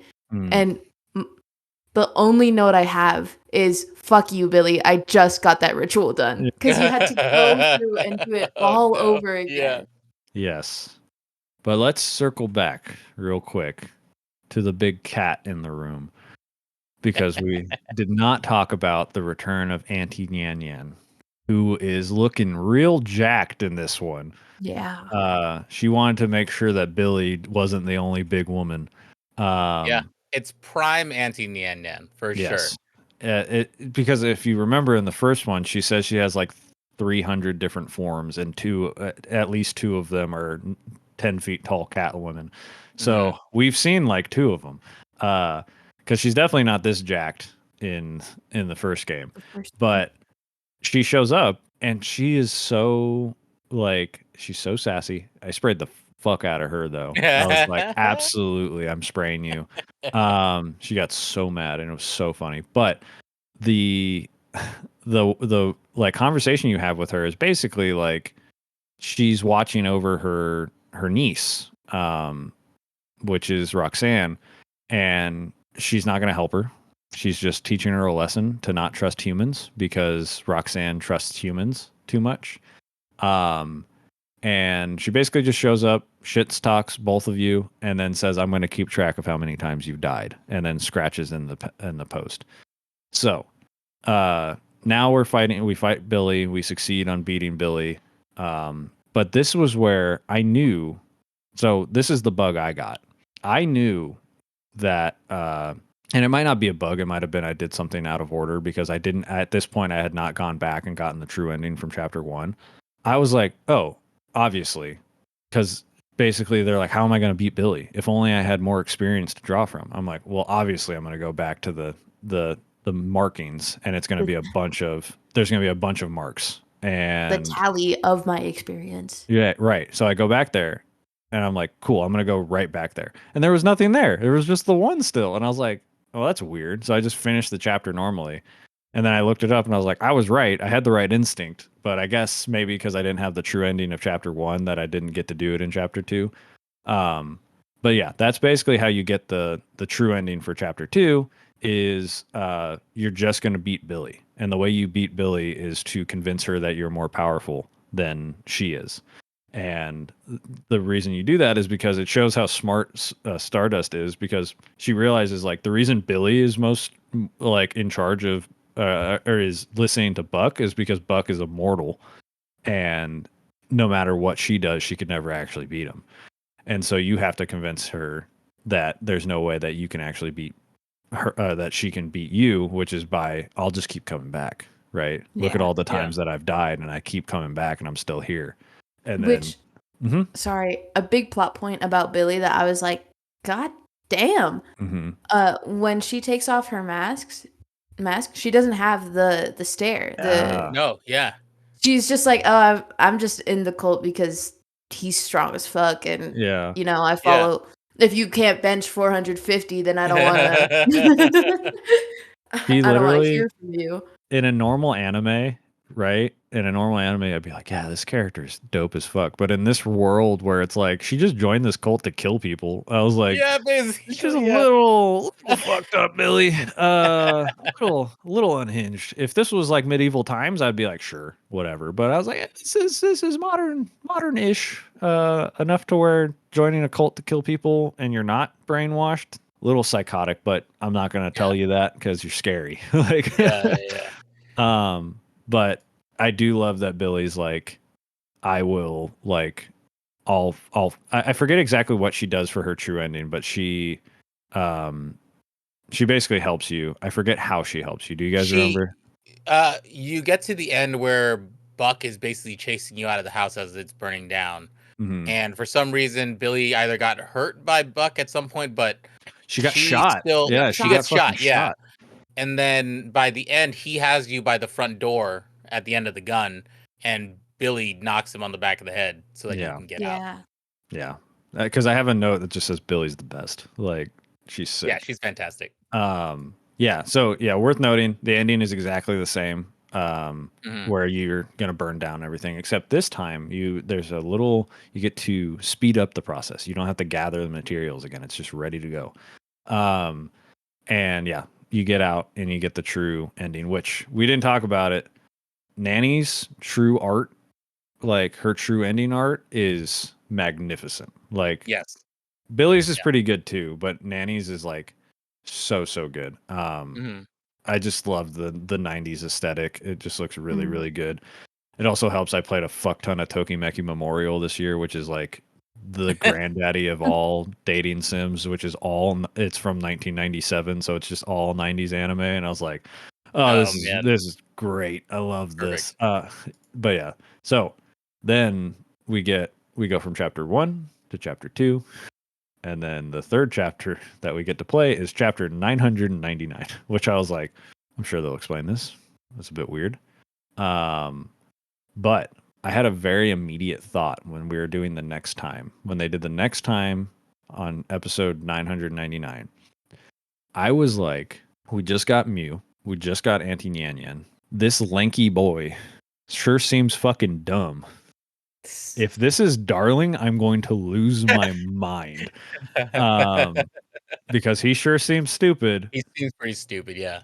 But then he ended up being his own character.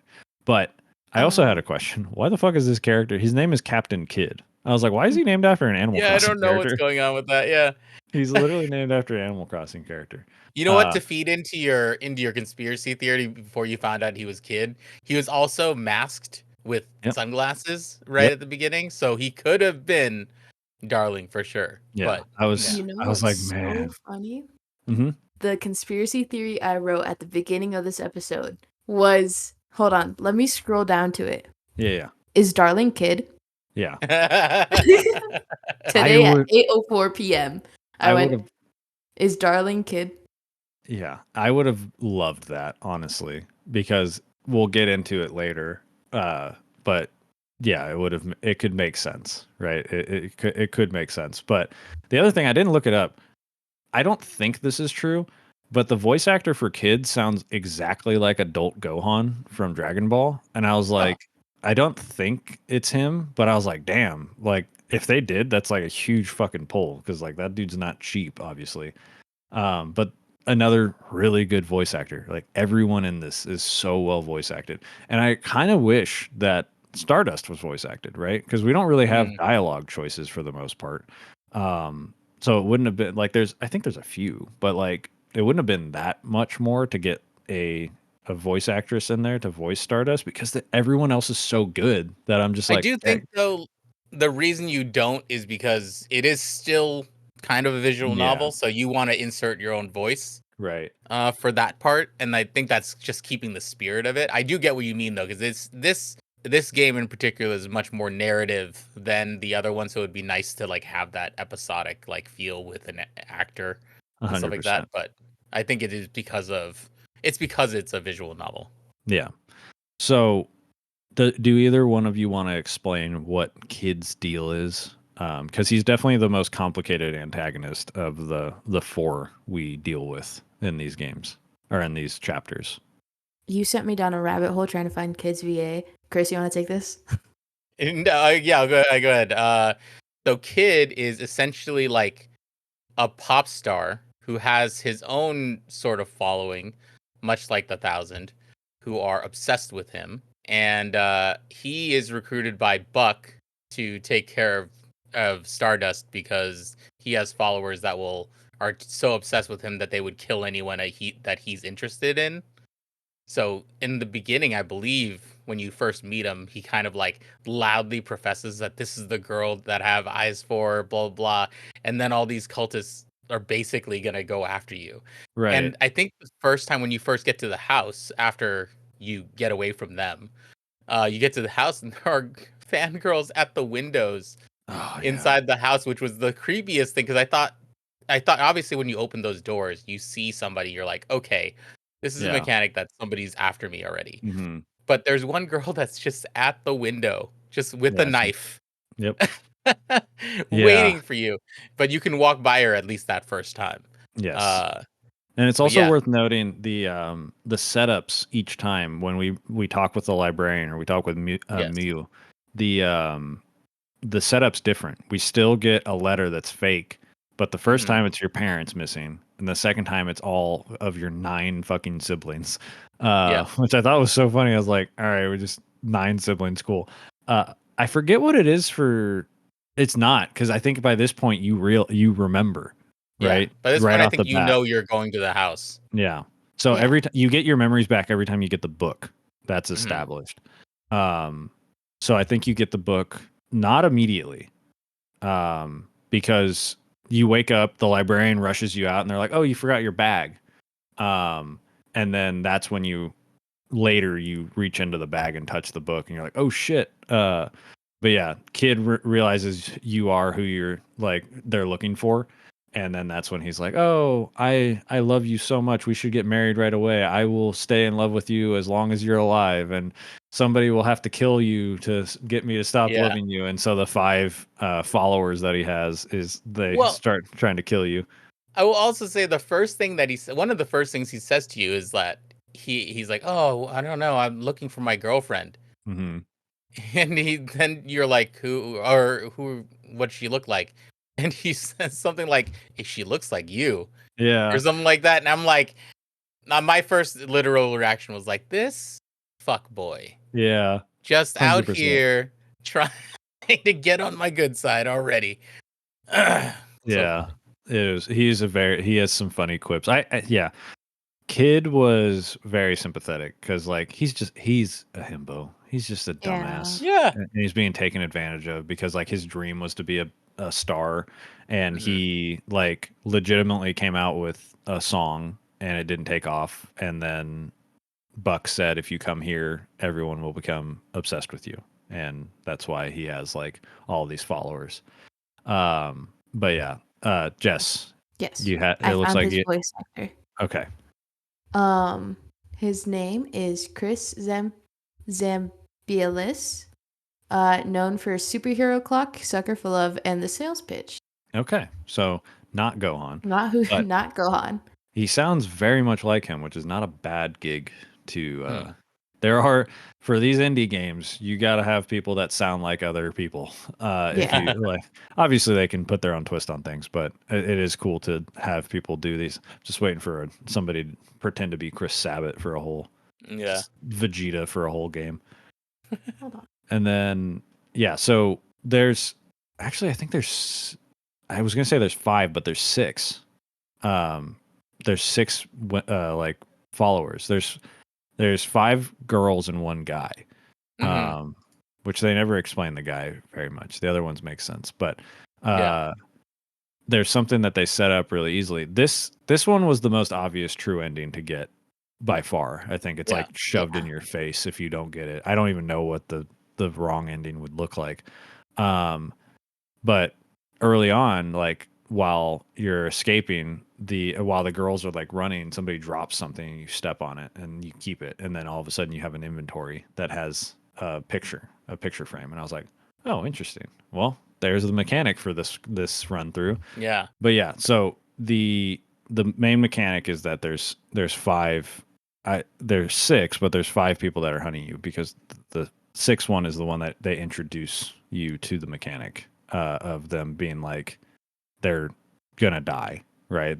These people Hmm. are something that they mentioned throughout is that the Black Forest makes you forget about your hunger, your needs, all that stuff Hmm. until you die, and then you become fertilizer for the Black Forest. Um, and I think there's a reason why you become fertilizer instead of like thriving. There's like depending on what you're doing, something like that. Um, oh my God, we completely forgot the fact that like yeah, they confirmed that her parents are dead because Roxanne calls Stardust Stardust, Oh yeah, and because she knows the she Because has the the Black memories of Forest, yeah, she has the Black memories of Forest, everyone that died in the Black Forest, yeah. right? Yeah.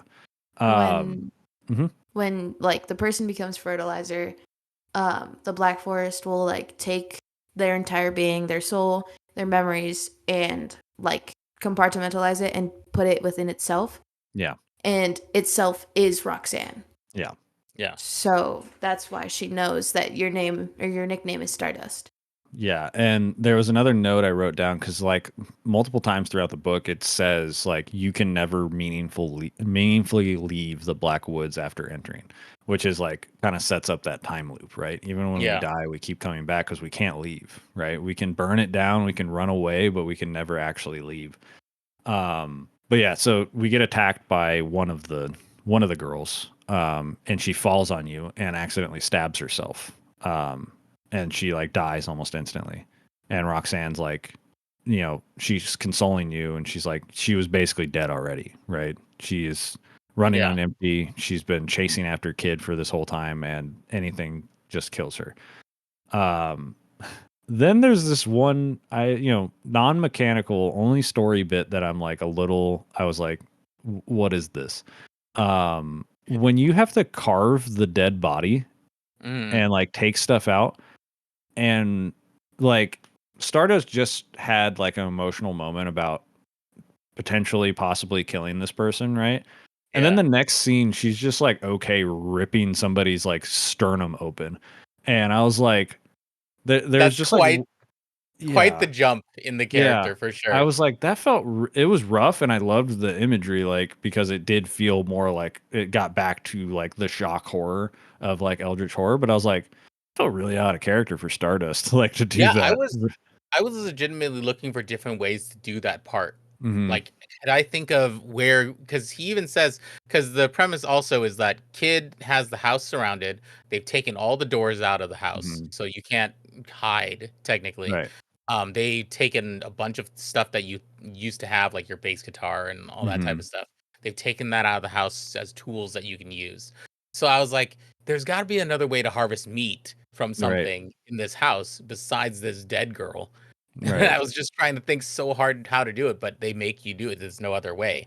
Yeah. So It was yeah, it definitely is weird. quite a weird part of the story. But I think it's because they put you in such a desperate situation that you realize you can't get that piece of meat that you saw in the first chapter or whatever in the fridge because they took everything out of the house. Right. And then it's also worth pointing out that the whole house is covered in flowers now. Yes. Yes, the rock Which blooms. Yes. Which did you guys know what those were coming into this chapter? Because I for sure did not. I interacted with them as soon as I saw them, and it was Okay. like, "Oh, this is a lot of rot blooms," and I was like, "Oh, cool, good to know that these are rot blooms." Right. I'd read the name of it because I interacted with it, but I didn't really like put two and two together until I saw like a bunch of them on the floor Right. and stuff like that.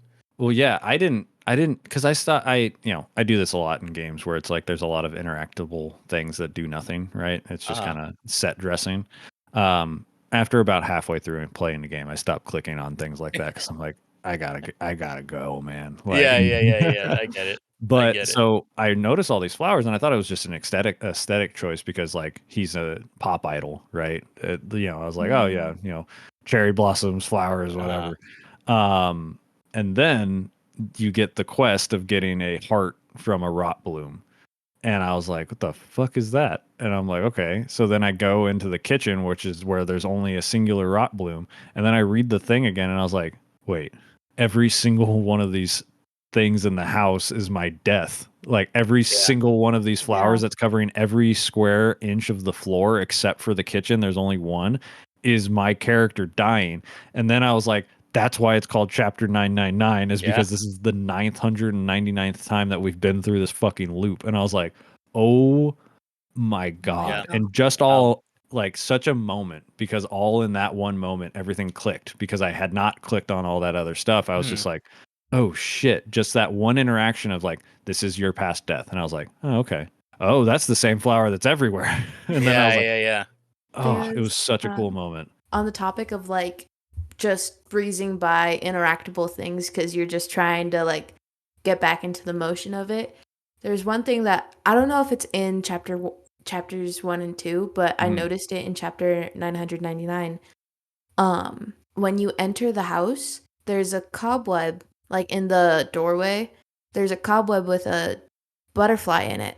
And I was like, oh, that's cute. And I clicked on it, and I think it's a metaphor. Yeah. Because it was the line for it was like, oh, that poor thing's probably been here for so long, and there's no reprieve for it. And I was like, is this talking about us right now? Is this fucking play about us? Is this fucking play about us? That is in every chapter, because I noticed it in the first chapter, and then I noticed it in the last chapter. And yeah, it says like something about how there's no spiders around. It's just stuck in the web. And I was like, yeah, that's such a, because it's bright ass green too. It's like the only thing that is that color in the whole game. So it like really stands out. Also, the imagery when you first come into the house for the first time and there's just a bunch of shoes and then you click on it and Stardust is like, oh yeah, that's normal. I was like, what do you mean that's normal? Because it doesn't explain right away that like she has 9 siblings. Yeah. But I was like, okay, all right, Stardust. I He's guess just like, it's normal. Yeah. there's 20 shoes here, but whatever. Yeah. So this is where we're to the point of there are the 5 other followers that are trying to kill you. And basically the way it works is like they all have a location, right? Yep. One of them doesn't move, or a couple of them don't move actually. One of them is down in the basement. She was my favorite. She like the first time I went down there, I was like, I'll be safe down there. And then she's like, I was like, shit, Yeah. you got me. Then there's the one patrolling the windows that Chris mentioned. That one I got sucks. shot by her so much. Yeah. She's the worst. Very difficult. And then you get a random spell ritual that allows you to do echolocation basically. Which I thought was funny. There's also, so this was where you get metamorphosis, right? Yes, you do the the chrysalis, the reanimation or whatever. You have to wait for 90 seconds, right? Or something like that. I wrote down, this is taking forever. Yeah. That one was interesting because I was stressing about it. Where did you guys go to do that one? So I think I did it one time in the brothers' room. Mm-hmm. And then the other time I did it out in the balcony. Okay. I can't remember if I did it out there or not. But I thought there was like some limitations where you couldn't have like a open window or something like that. Oh, yeah. It might have been the bathroom. The bathroom area right before the balcony is what I did. Yeah. I just went to the brothers' room because I was like, when we went in there the first time, I was like, wow, this is a sad room if all he has is bikini posters and no natural light. Yeah. And then when I read like, oh, you need like solitary room with no open windows. Right. I was like, oh hey, bikini posters. That's so funny because where I went was the hallway before the brothers' room was where I did it. Because for me, I was like, there's a window in his room and it looks broken. So I was like, it's open. And then the same thing with I think that with the bathroom, it says only like one entrance or whatever. So it seems like whatever is written in that book is bullshit. It's not actually true. Cause like I was stressing about it. I was like, okay, where can I go? And I was like, this is the only place I can think of going. And then I just waited and I was like, I'm definitely going to get got. I was like, I can't think of anywhere to go. And I was like, if I go downstairs, I'm going to get killed doing this. And I was like, it's got to be somewhere upstairs. And then I did it in the hallway and I was like, I'm definitely going to get got. And then I didn't. And I was like, all right. It just felt like it was weird. It was like extra stress. And I guess, yeah, the first time through I was a little stressed. But then when you get to like the 20-second mark and I'm like, yeah, nothing's happening. Like, no. Yeah. I got like I don't know if maybe like my brain was playing tricks on me because I was like, I'm gonna be completely honest. I was scared. I was like, I really hope I made the right choice in choosing this. Did you guys get like a shadow cross the screen in your metamorphosis? Because when I was in like chrysalis, there was like a shadow that passed in front of me. Yeah. And the book said like stay completely still in your cocoon. And I was like, if I try to move right now, I think I'm about to get absolutely slaughtered. Right. Yeah. I basically just like AFK'd. Right. The second I was like, not hands up. Yeah. I had my hand on the mouse just in case because I was like, if I need to get trigger happy real quick, I will. Yeah. This game does a lot. Like they do so much more with the book of building your anxiety, of like reading like all these things and you're like, oh shit, okay, what could happen? Right. Like where it says, I think the one in the book that was edited by Roxanne was the come back after one of the rituals right away. She's like, come back in the room right away. And she's like, that's when she has the sheet on. But then there's also ones where it's like, do not go back in that room right away. And I'm like, why? Like there's like, it does such a good job. Yeah. Of like building up this anxiety of like, do not fuck this up. Right. Like don't look back. Yeah. Yeah. Oh yeah. The don't look back ones. I was like, oh shit. Yeah. Like don't move. Don't make eye contact. Don't do all this stuff. And I was like, ew, okay. This is creepy. But I did really like at first I was really annoyed by the followers that were like killing you. I was always annoyed by the fucking window one. That one was the worst. Yeah. That one, I God. literally like just trying to get to the stairs. Mm-hmm. I would Yeah. get got. Like, Yeah. I'm Yeah, trying to terrible. come back from the kitchen, and then she's just right there, like, as I exit the kitchen. So it's Yeah. like, I can't do anything about that. But yeah, they do a really good job of, so they introduce the mechanic of the, like, basically you have a radar that can, after the metamorphosis, it allows you to like get a radar that every time you open the map, it does like a little bing and it shows who's around you like by one square. And then they introduced the mechanic of fixing the followers, which I thought they did such a good Yeah. job. I loved I it. loved all of that. It was I so creepy, the first one with the schoolgirl that is following you in every room and you Yes. cannot turn around. That one was so good because I was like, how do I beat her? Right? I was like, I know clearly because they introduce you the picture that you pick up is of an old man. And going through the house, you find that there's an old lady. I was like, okay, cool. So we're gonna give these items back, right? But I have to find them all first. And I'm like going through the house and I'm like, how am I supposed to find these fucking items if a Yeah. girl is right behind me in every single room? And so I was like, this girl is going to be awful. So I was like, all right. I was like, she's going to get me and this is going to suck. But I'm like, let's go. I just kept going. And then they just kind of, it turns out that the scariest one that's right behind you in every single room you go to is just a gimme. It's to introduce the mechanic of Yeah. fixing the followers, which I was like, that's so good because it's like I'm on the edge of my seat because I think, how the fuck am I supposed to fix this? And it's just like, play the game. You're all right. Play the game. Just All right, just do do the it. thing. Just do it. Yeah. Keep Yeah. going. You're fine. And yeah, it's a little cell phone, a 90s like flip phone. And then she gets a call from her mom and it's Yeah. like super like gut It wrenching. made me so sad Mhm. because she was like, Mom. And her mom was like, I'm so sorry. Like, whatever it was that I did, like, please Yeah. come back home. We'll fix it. I was like, oh my God. Like, it Mhm. made me want to call my mom and be like, I love you. You are the best. Yeah. But I think that would have scared her and been like, do you need me to come pick you up from college? Right. You good. But yeah, so they introduced that mechanic and I'm like, all right, we're on the hunt.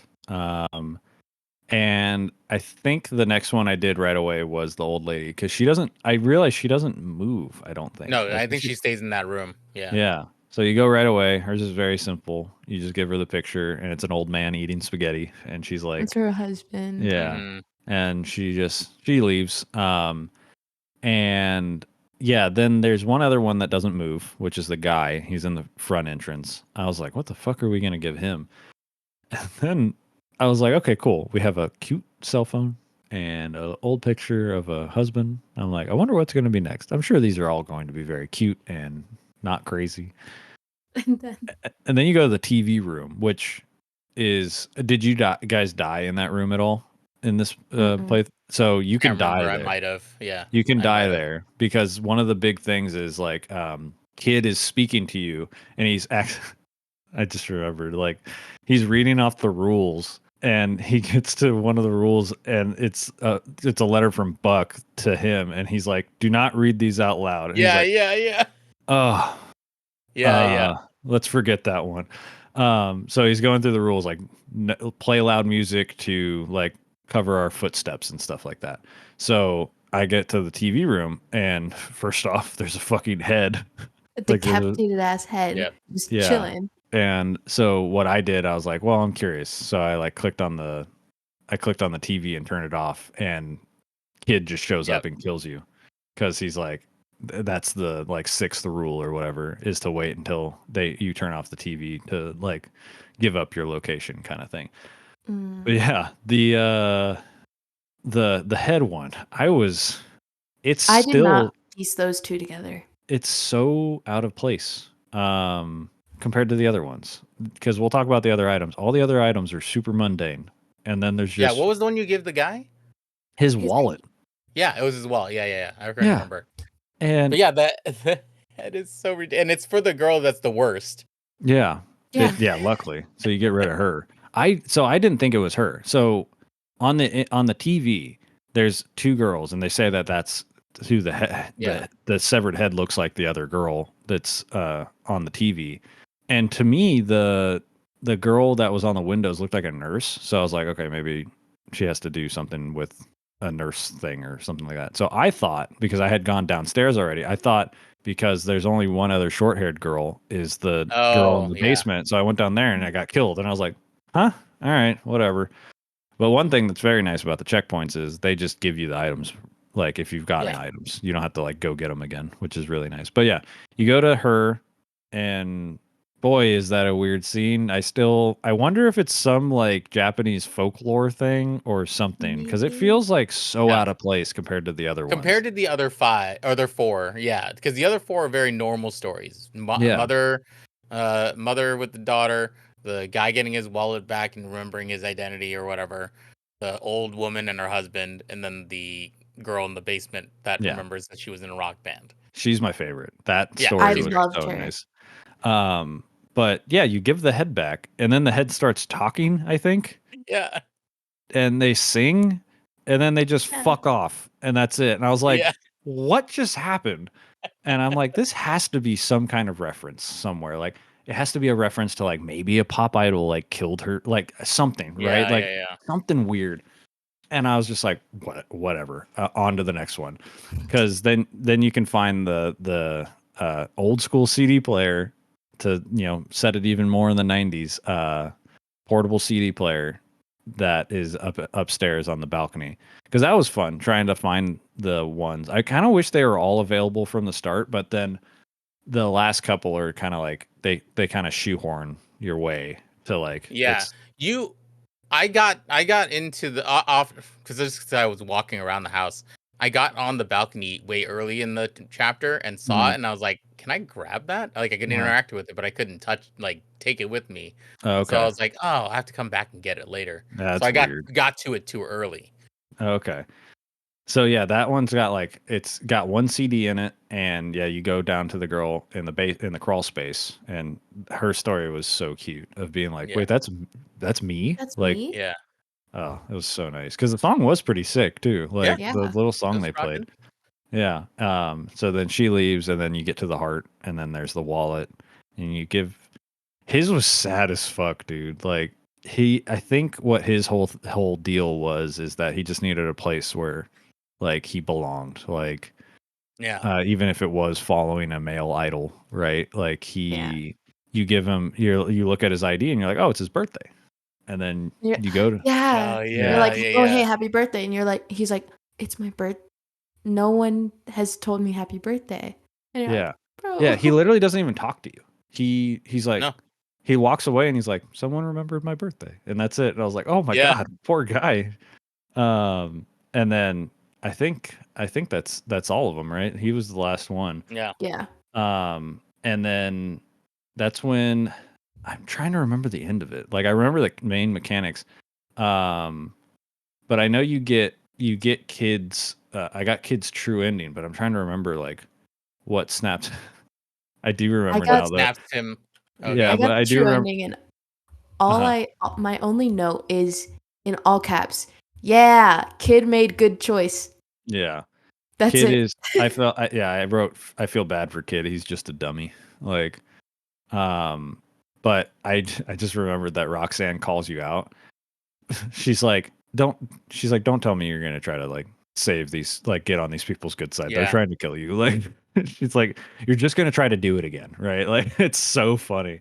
And that another thing we're kind of like leaving out, and it's just kind of impossible to like notate all of these things, is like the dialogue you have with Roxanne is like top tier. Like it is so good, it is so natural, so fun. And it's hard to just kind of notate. I have one line that we'll talk about towards the end, but like it is just so chill, and so calming and nice that it's like even if you're listening to this right now and it's like spoiler heavy, it's still worth it just to play through and read the dialogue between you and Roxanne, because she shows like legitimate concern for you and it gives you advice, and she's like, I'm like, there's certain times where she's like scared and like consoles with you and everything like that. It's really, really well done. I was trying to I went and looked back to see what you do with Kid at the end, and I think you have the knife that you got from that girl that that tried to kill you but stabbed herself, and you kind of threaten Kid with it, but you kind of tell him like, hey, I think it's that you tell him that Buck's using you, and that all these rot blooms are all these things that have people, he's been using people to get to me, and that's why all these rot blooms are here or whatever. And then he basically tells him like threatens him as if you're going to stab Kid, but Kid also is like, I don't think that's in your nature, but you kind of scare him a little bit. But then I think you leave the knife with him to let him make the decision. Yeah. Yeah. And then it's his decision, then you get out of the house. Yeah. He definitely, I was like really confused on like what like I was like, where are we gonna go with Kid here while I was playing it? I was like, he's clearly not like the worst, but yeah, he talks about, he's like, oh, I'm gonna go to jail, right? I'm gonna turn myself in.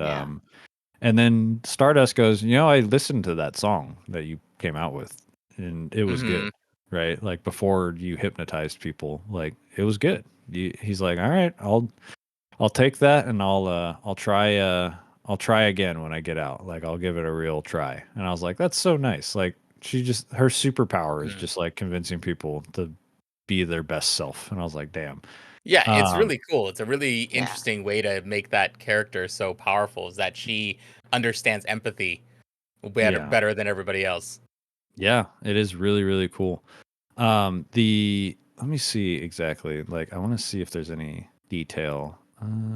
Nope, I'm not seeing anything. But yeah, then at the end, so you get out, right? The place is burning down. You get out just like normal, as we have in the past, and we get all the way to the bookstore, and then we see Buck, and he looks bad, dude. He looks bad.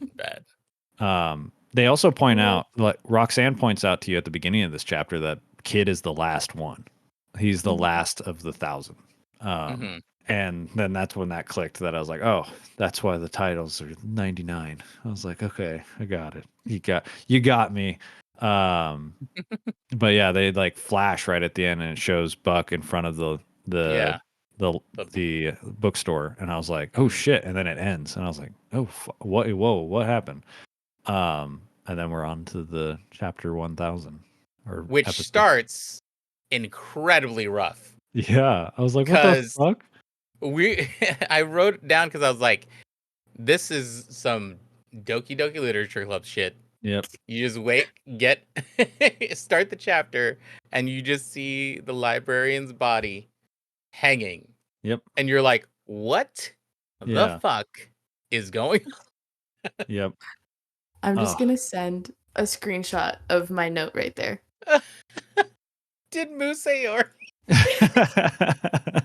Because that's so good. Good. Yeah, no, I was literally like, not Mew, and then my next line is, oh my god, Mew is cute. Like, because it is just it turns out very quickly that the librarian body was just a puppet, and I was like, okay. So and it wasn't hanging it up to dry. Right. Yeah. I was like, Mew, are you fucking kidding me? Yeah. But and then our interactions with Mew is where, like, I know earlier in this episode I said that, like, oh, this is where one of my favorite lines.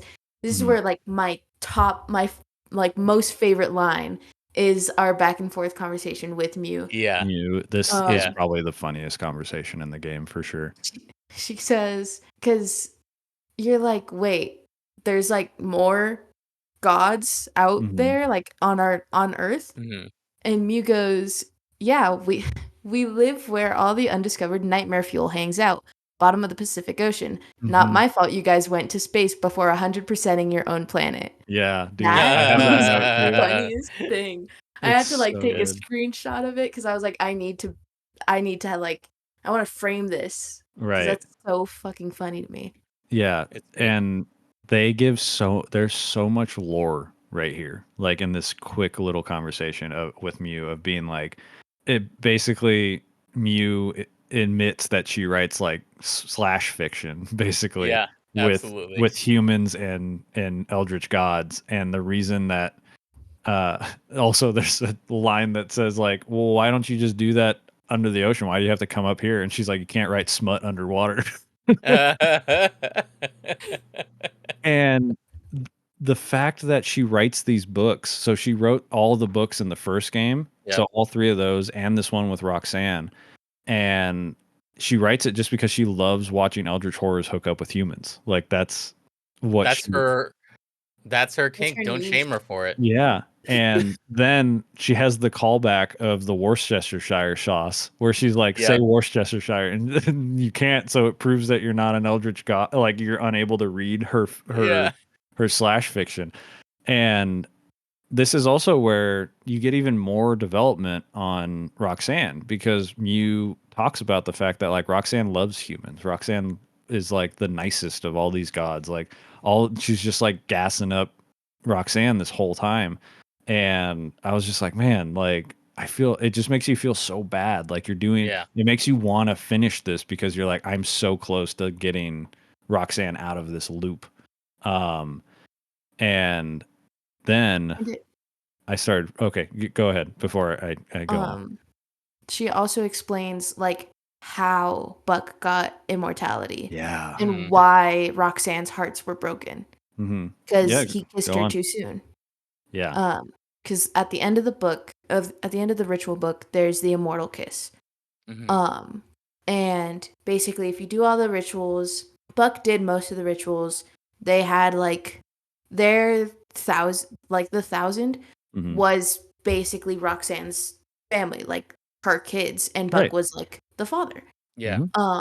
But he prematurely, just because he basically being like the evil alignment of Darling was like, well, I want to smooch an eldritch horror, come here, and smooch her prematurely. But he still did the immortal kiss like ritual in and of itself, which is why he got immortality. But since he kissed her prematurely, it like broke her. Yeah. He and that's the thing, like Mew even talks about it. Like they were perfectly happy for like a really long time, right? Buck was a really loving partner, and then he accidentally did every step of the immortal kiss. Like he did not intend to. He was just going in for a normal kiss, and he had happened to do every step prior to that.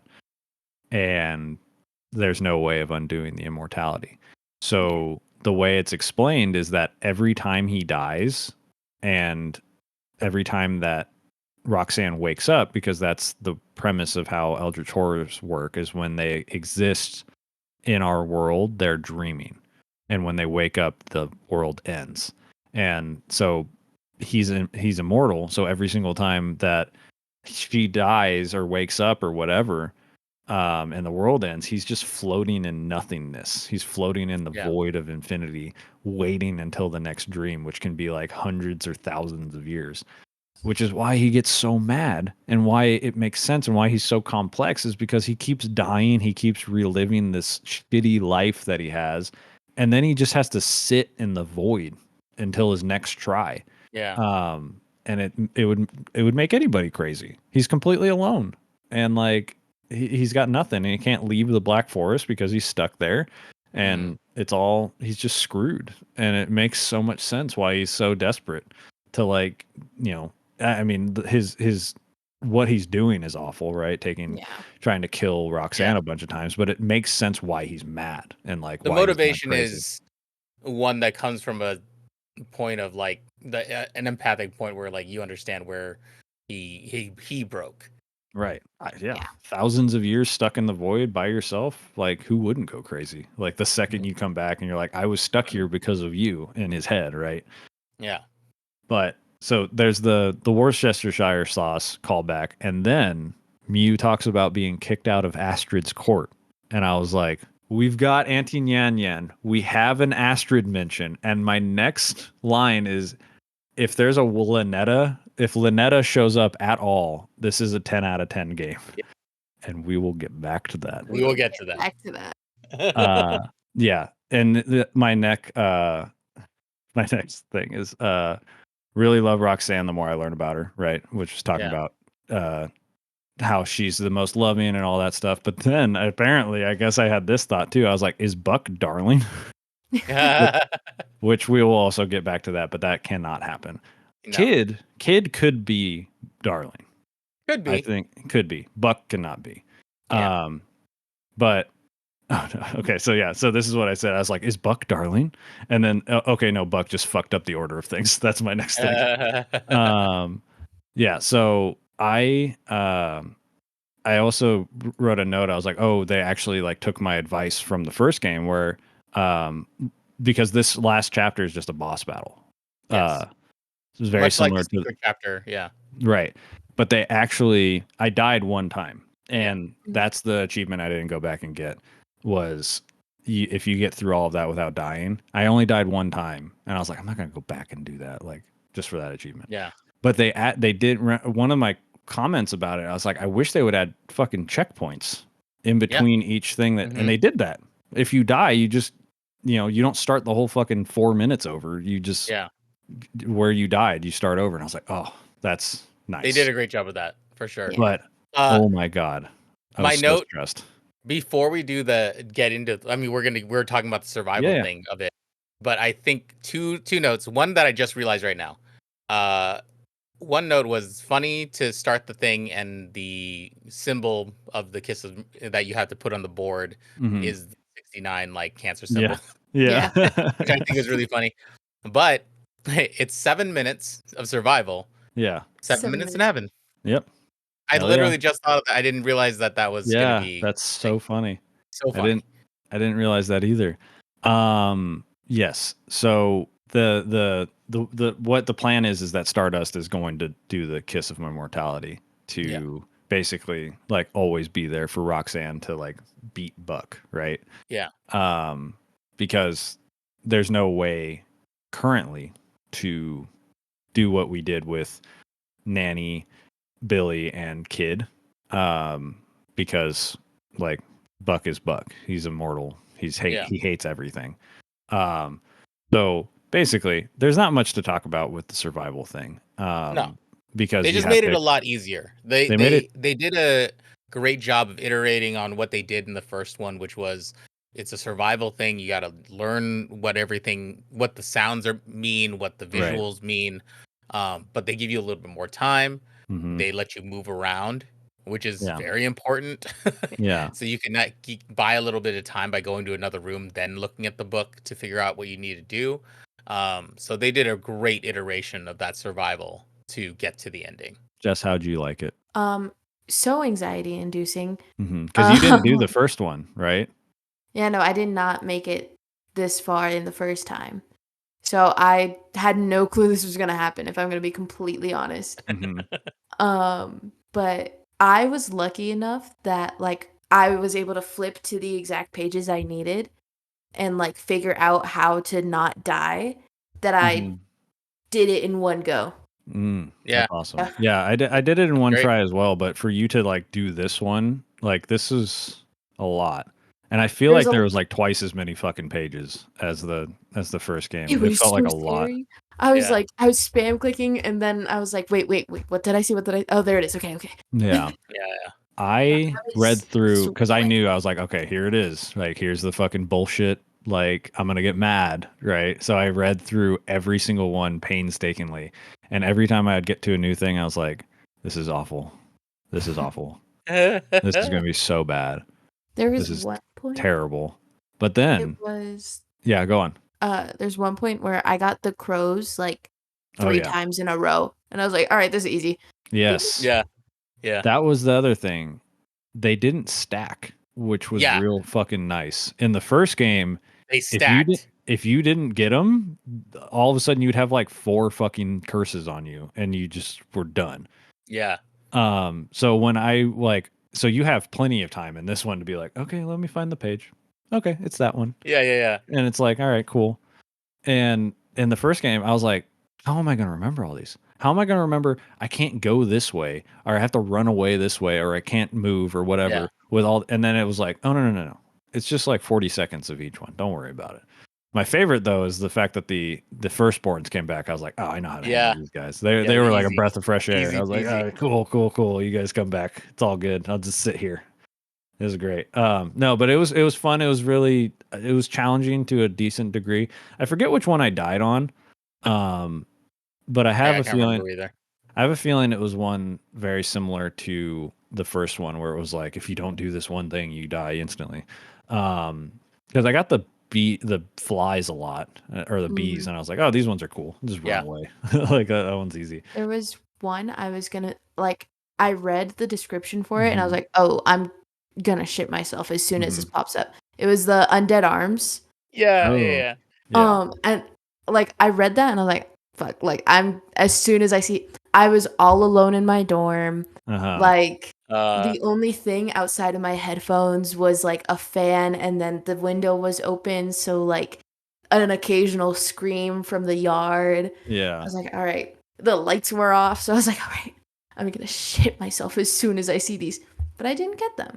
Yeah. So I was chilling. I got most of the ones that I wanted to get. I was like, okay, I want to get this one because it's easy. And the one I was like most excited for was I was like, I want to get the firstborn, and then I want to get that predator one because I was like, I was reading it. I was like, okay, let's open up the map. I was like, cool. I have to go into a place with only one entrance and it's a dead end. I was like, the kitchen, great. Any place where it was like, just go to this location. I was like, please give me these ones. Give me those ones. I know how to get there. Yeah, and so that one was cool because it was like you can feel it like chasing you, and it's like you have to stare it down. But yeah, they were way more tame. The first one sucked, dude. Like that was rough. Because I'm so lucky that I did that the first game survival one with my mod Charlie, because she helped me so much, like hearing the things that I wasn't hearing because I was so worried about something else. Yeah. Like she's like, it's this one. Go to the page. I'm like, yeah, okay, thank you. I know it would be kind of fun to play through that with like somebody else having the pages open on their phone or something. And then it'd be basically like, don't stop talking and no one explodes or whatever. Yeah. But I think I just realized something. I'm like, I think the reason why it was so much harder in the first game, canonically, canon wise, is because that was Anti Nyan Yan like fucking with you. It was like one of the most powerful Eldritch gods, and in this one, it's just like I don't know if it's Buck necessarily or if it's just like the Black Forest, but it's like something way less powerful than yeah. So I think maybe canonically that's why, but like that could make sense.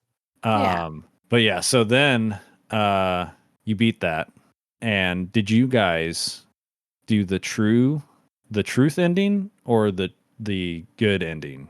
I did first? the good, and then I went back and did truth. I did true ending. I did the opposite because I was like, I want to do whatever this bad ending is first, and then I want to end with the good. But yeah, you get out, everything's cool, and like the house goes back to normal for the first time, and it's like nice and pretty. And you go to the front door and you get jump scared by the fucking crew, by Nanny, Billy, and Kid.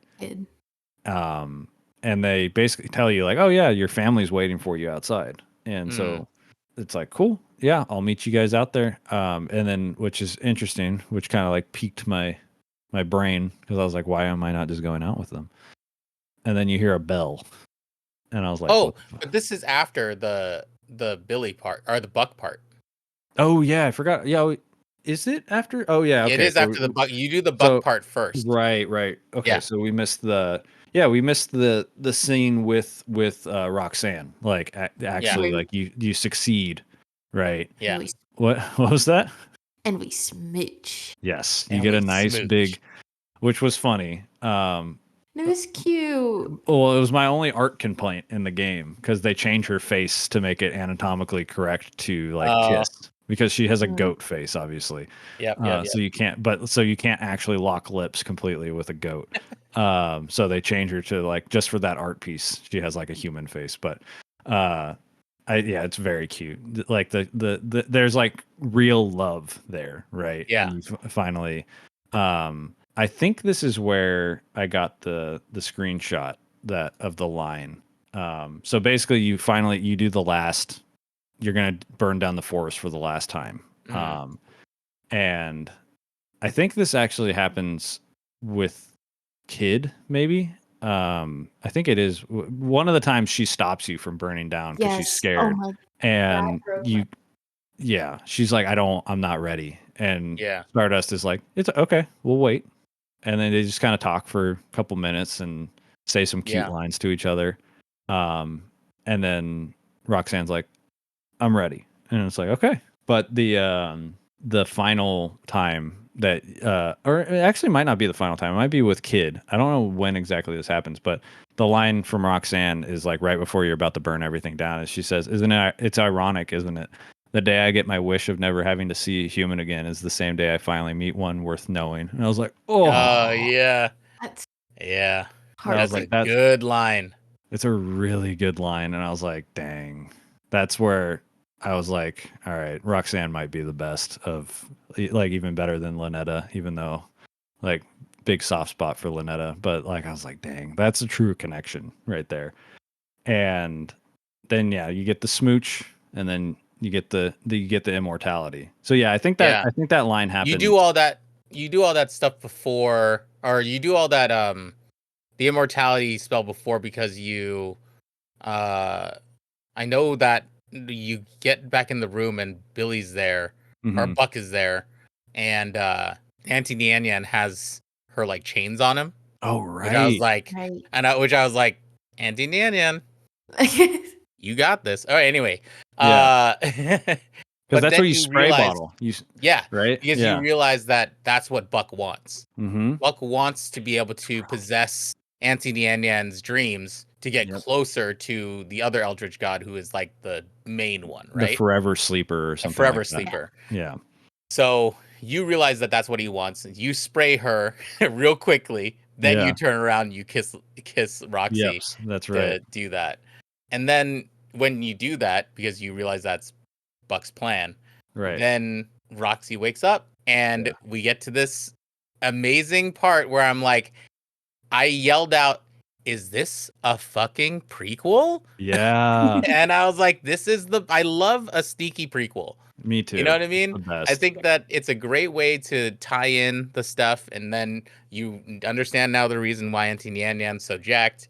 Mm-hmm. You get to see why the seeds of why Lynetta or Astrid would fall in love with a human. Yes, because their aunt is Roxy. And I was like, when little Lynetta was there, I was oh literally my like, god, they were so cute. It's the best. It's like I was so excited. Standing at the edge of the bed, I was like, "Is that Lynetta?" Yeah, dude, I was so excited. Which is why Buck cannot be Darling, but which is why Kid could be, because who knows? Maybe this is why he starts obsessing with Eldritch gods. Like, who knows? And then you get this incredibly sweet scene of you and Buck in the void.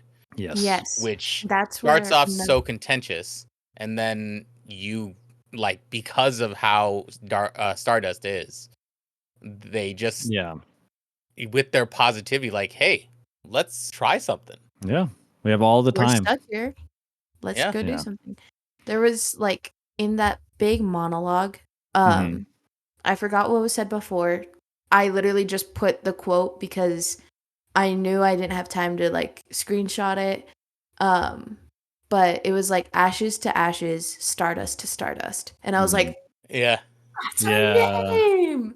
And now we're stuck in eternity. Yeah, it's so good. And then that's when you get the other moment.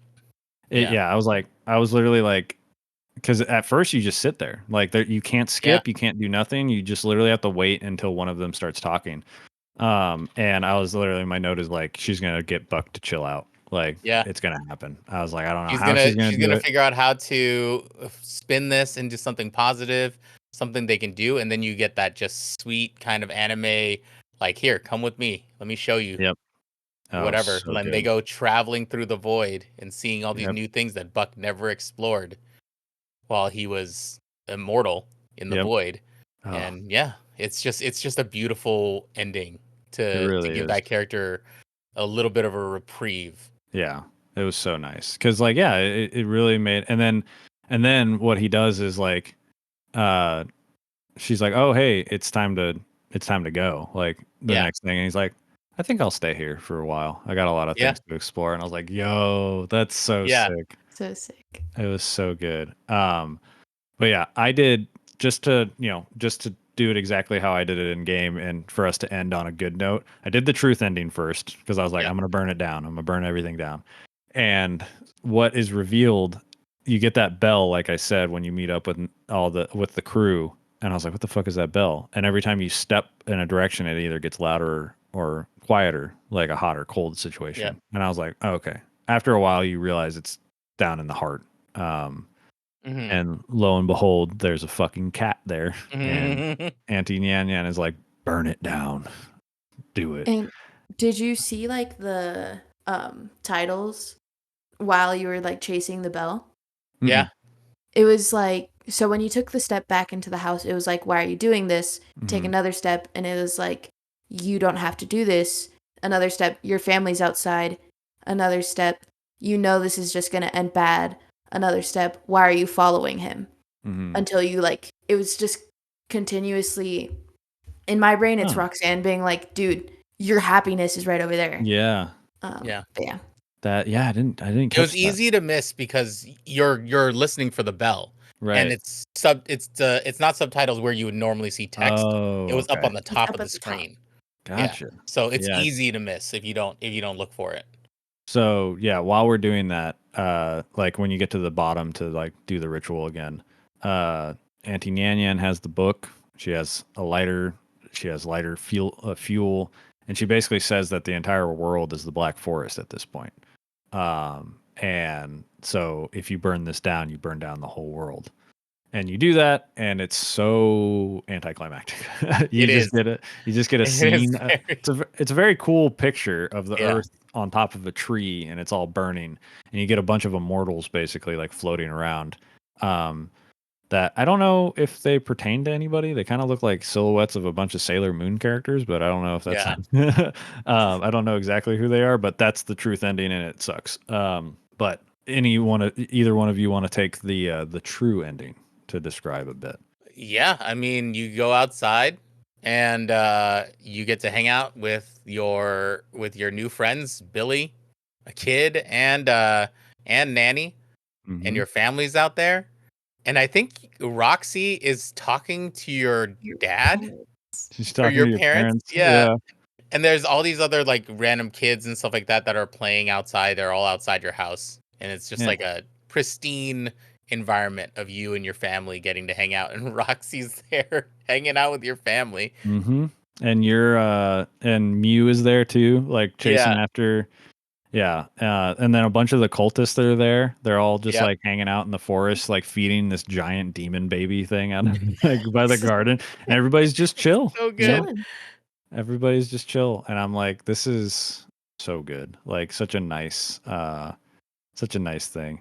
And then yeah, that's it. That's the whole game. Like I loved this game. And me and Jess have talked about this a couple times. We've played a lot of very good games this year. Yeah. We've played a couple bad ones, which will be fun to talk about during the game of the year.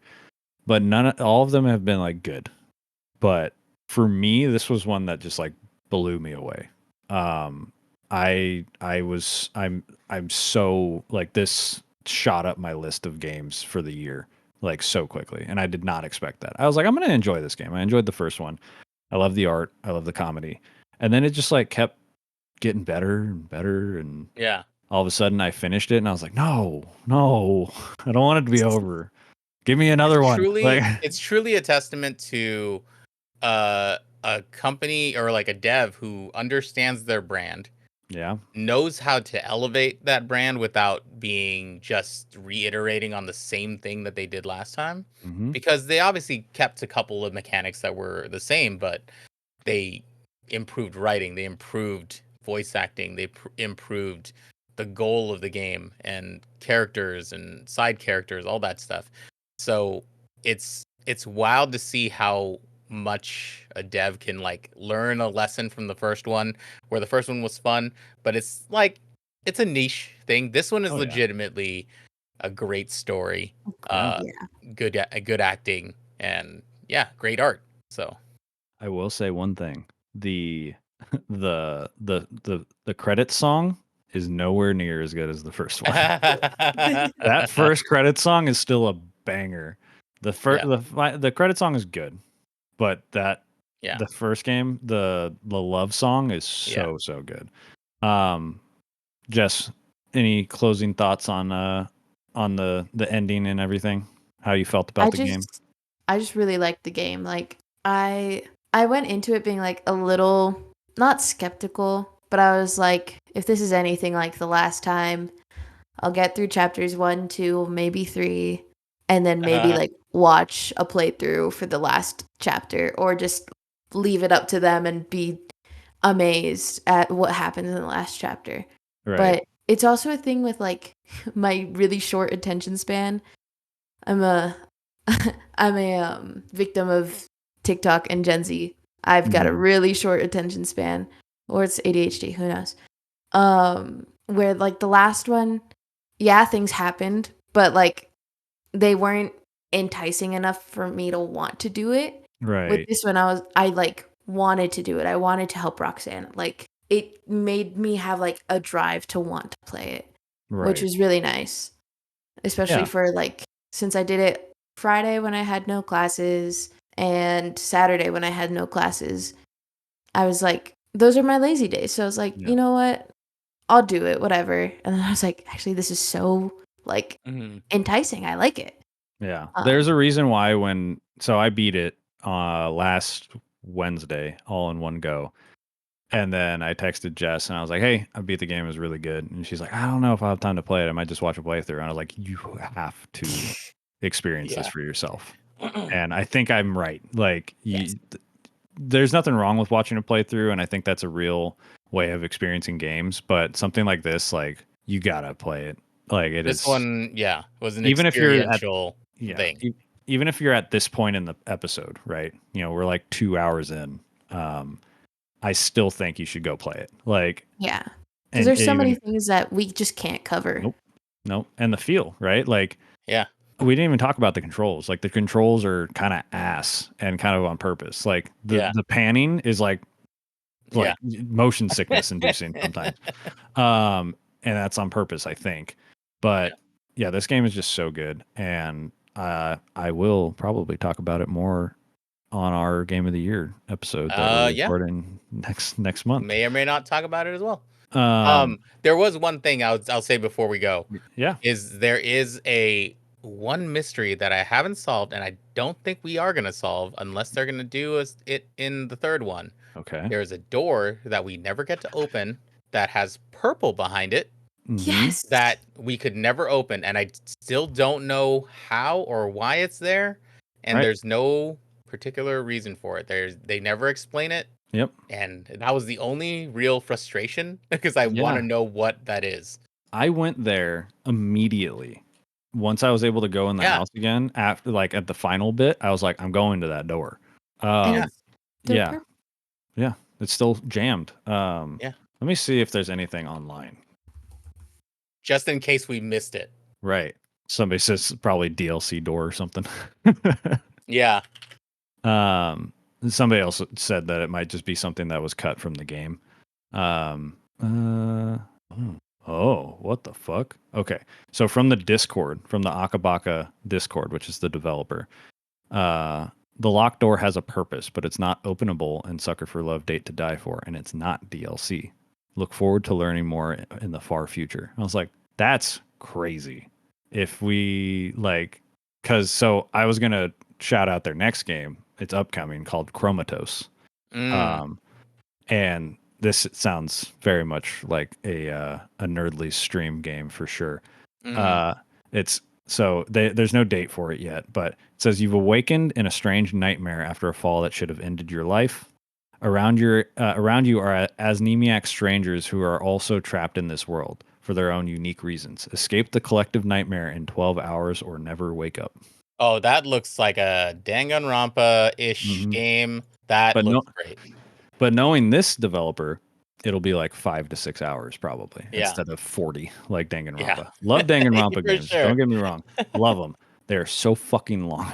Yeah, exactly. But yeah, that game looks sick. Maybe that has something to do with the door. But yeah, we will bring it up again, I'm sure, when that door is unveiled, because the fact that that's from the Discord, that they're like, no, it's something for the far future, and it's not a DLC, and it has nothing to do with the actual game that it's in. I'm like, what do you mean?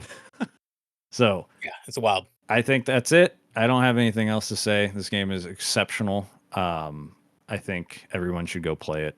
And yeah, Chris, where can people find you? You can find me pretty much everywhere at the Nerd Lys, TheNerdLys. If you want to watch a playthrough of this and watch my reactions in real time, it's on our VODs channels, the Nerd Lys VODs on YouTube. And we have merch as well, shopnerdlys.com. And yeah, come find me on Twitch. Tuesdays, Thursdays, Sundays. I'm gonna probably watch your playthrough of this now that I've heard your thoughts, because I didn't want to spoil myself for your own thoughts. So I'm excited to watch that through. And Jess, why don't you hit us with the socials as well? All right. You could find us almost everywhere, like Threads, Instagram, and more recently, Bluesky. Yeah. At Short Long Pod, all one word, Short Long Pod. I don't have the talent that Chris has to spell that all out. It's a little longer too.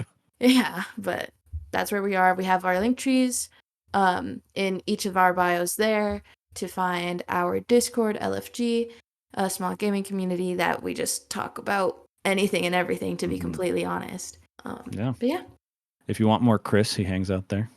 Chris is everywhere. He's omnipotent. He's not quite as omnipotent as Jordan, apparently. Yeah. Oh my God. Yeah. That guy's everywhere. Cognitive Clips. He's everywhere. He's all the time. He is the Auntie Nan Yan of He literally is. And he has told me multiple times that when we're recording, he's like always very close to just jumping in our call. And I'm like, dude, why are you always there? Like, how are you everywhere? He's crazy. So shout out Jordan. That's funny. But yeah, if this is your first time listening, we'd love for you to leave a review on Apple Podcasts or Spotify if you're able to. If you're a returning listener, please give us a shout out somewhere. Maybe it's on your social media. Maybe you just send it to somebody. If they would like this game, if they liked the first game, they probably would like this game, and they'd probably like our discussion on it. And yeah, that's basically it. We have next month, we'll have another 2 episodes probably. We have the next game is going to be Pokemon Diamond and Pearl, whether you want to play the original, which Jess has done, or you can play the remakes like me and Grace have. She'll be back for our final guest episode and our final game episode of the year. Chris will be back next month as well, along with the alien Jordan. He'll be joining us for a Game of the Year discussion, which we recently discovered that we can actually talk about 5 games each. We weren't so sure we were going to be able to talk about 5 games, and I will say that this game helped me determine that I have 5 games to talk about. So that'll be coming. I don't know how long it'll be. We are a bunch of chatty men, so it might go kind of long, but keep an eye out for that. Then we'll have the Game of the Year Spectacular to rank the 12 games that we've played. So that'll do it for us, though. I hope you guys enjoyed the episode, and don't forget to kidnap your friends. Later.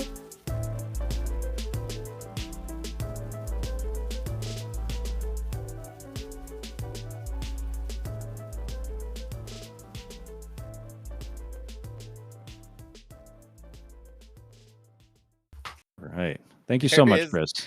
Yeah, thank you. I just wanted to say this is behind baseball a little bit. Every time I look at the chat, I see Natsuki's face. I know. Yeah. And I'm just like, oh my God, Jesus Christ. Yeah. She haunts me every day. Yeah, dude. Luckily it's not the neck snap one where she's right. Like fully, oh God. Yeah. Oh man. Fucking yeah, the back to back games, man. These were bangers. What 2 good games to celebrate the 2-year anniversary Right. Yeah. of the show. Like, just crazy.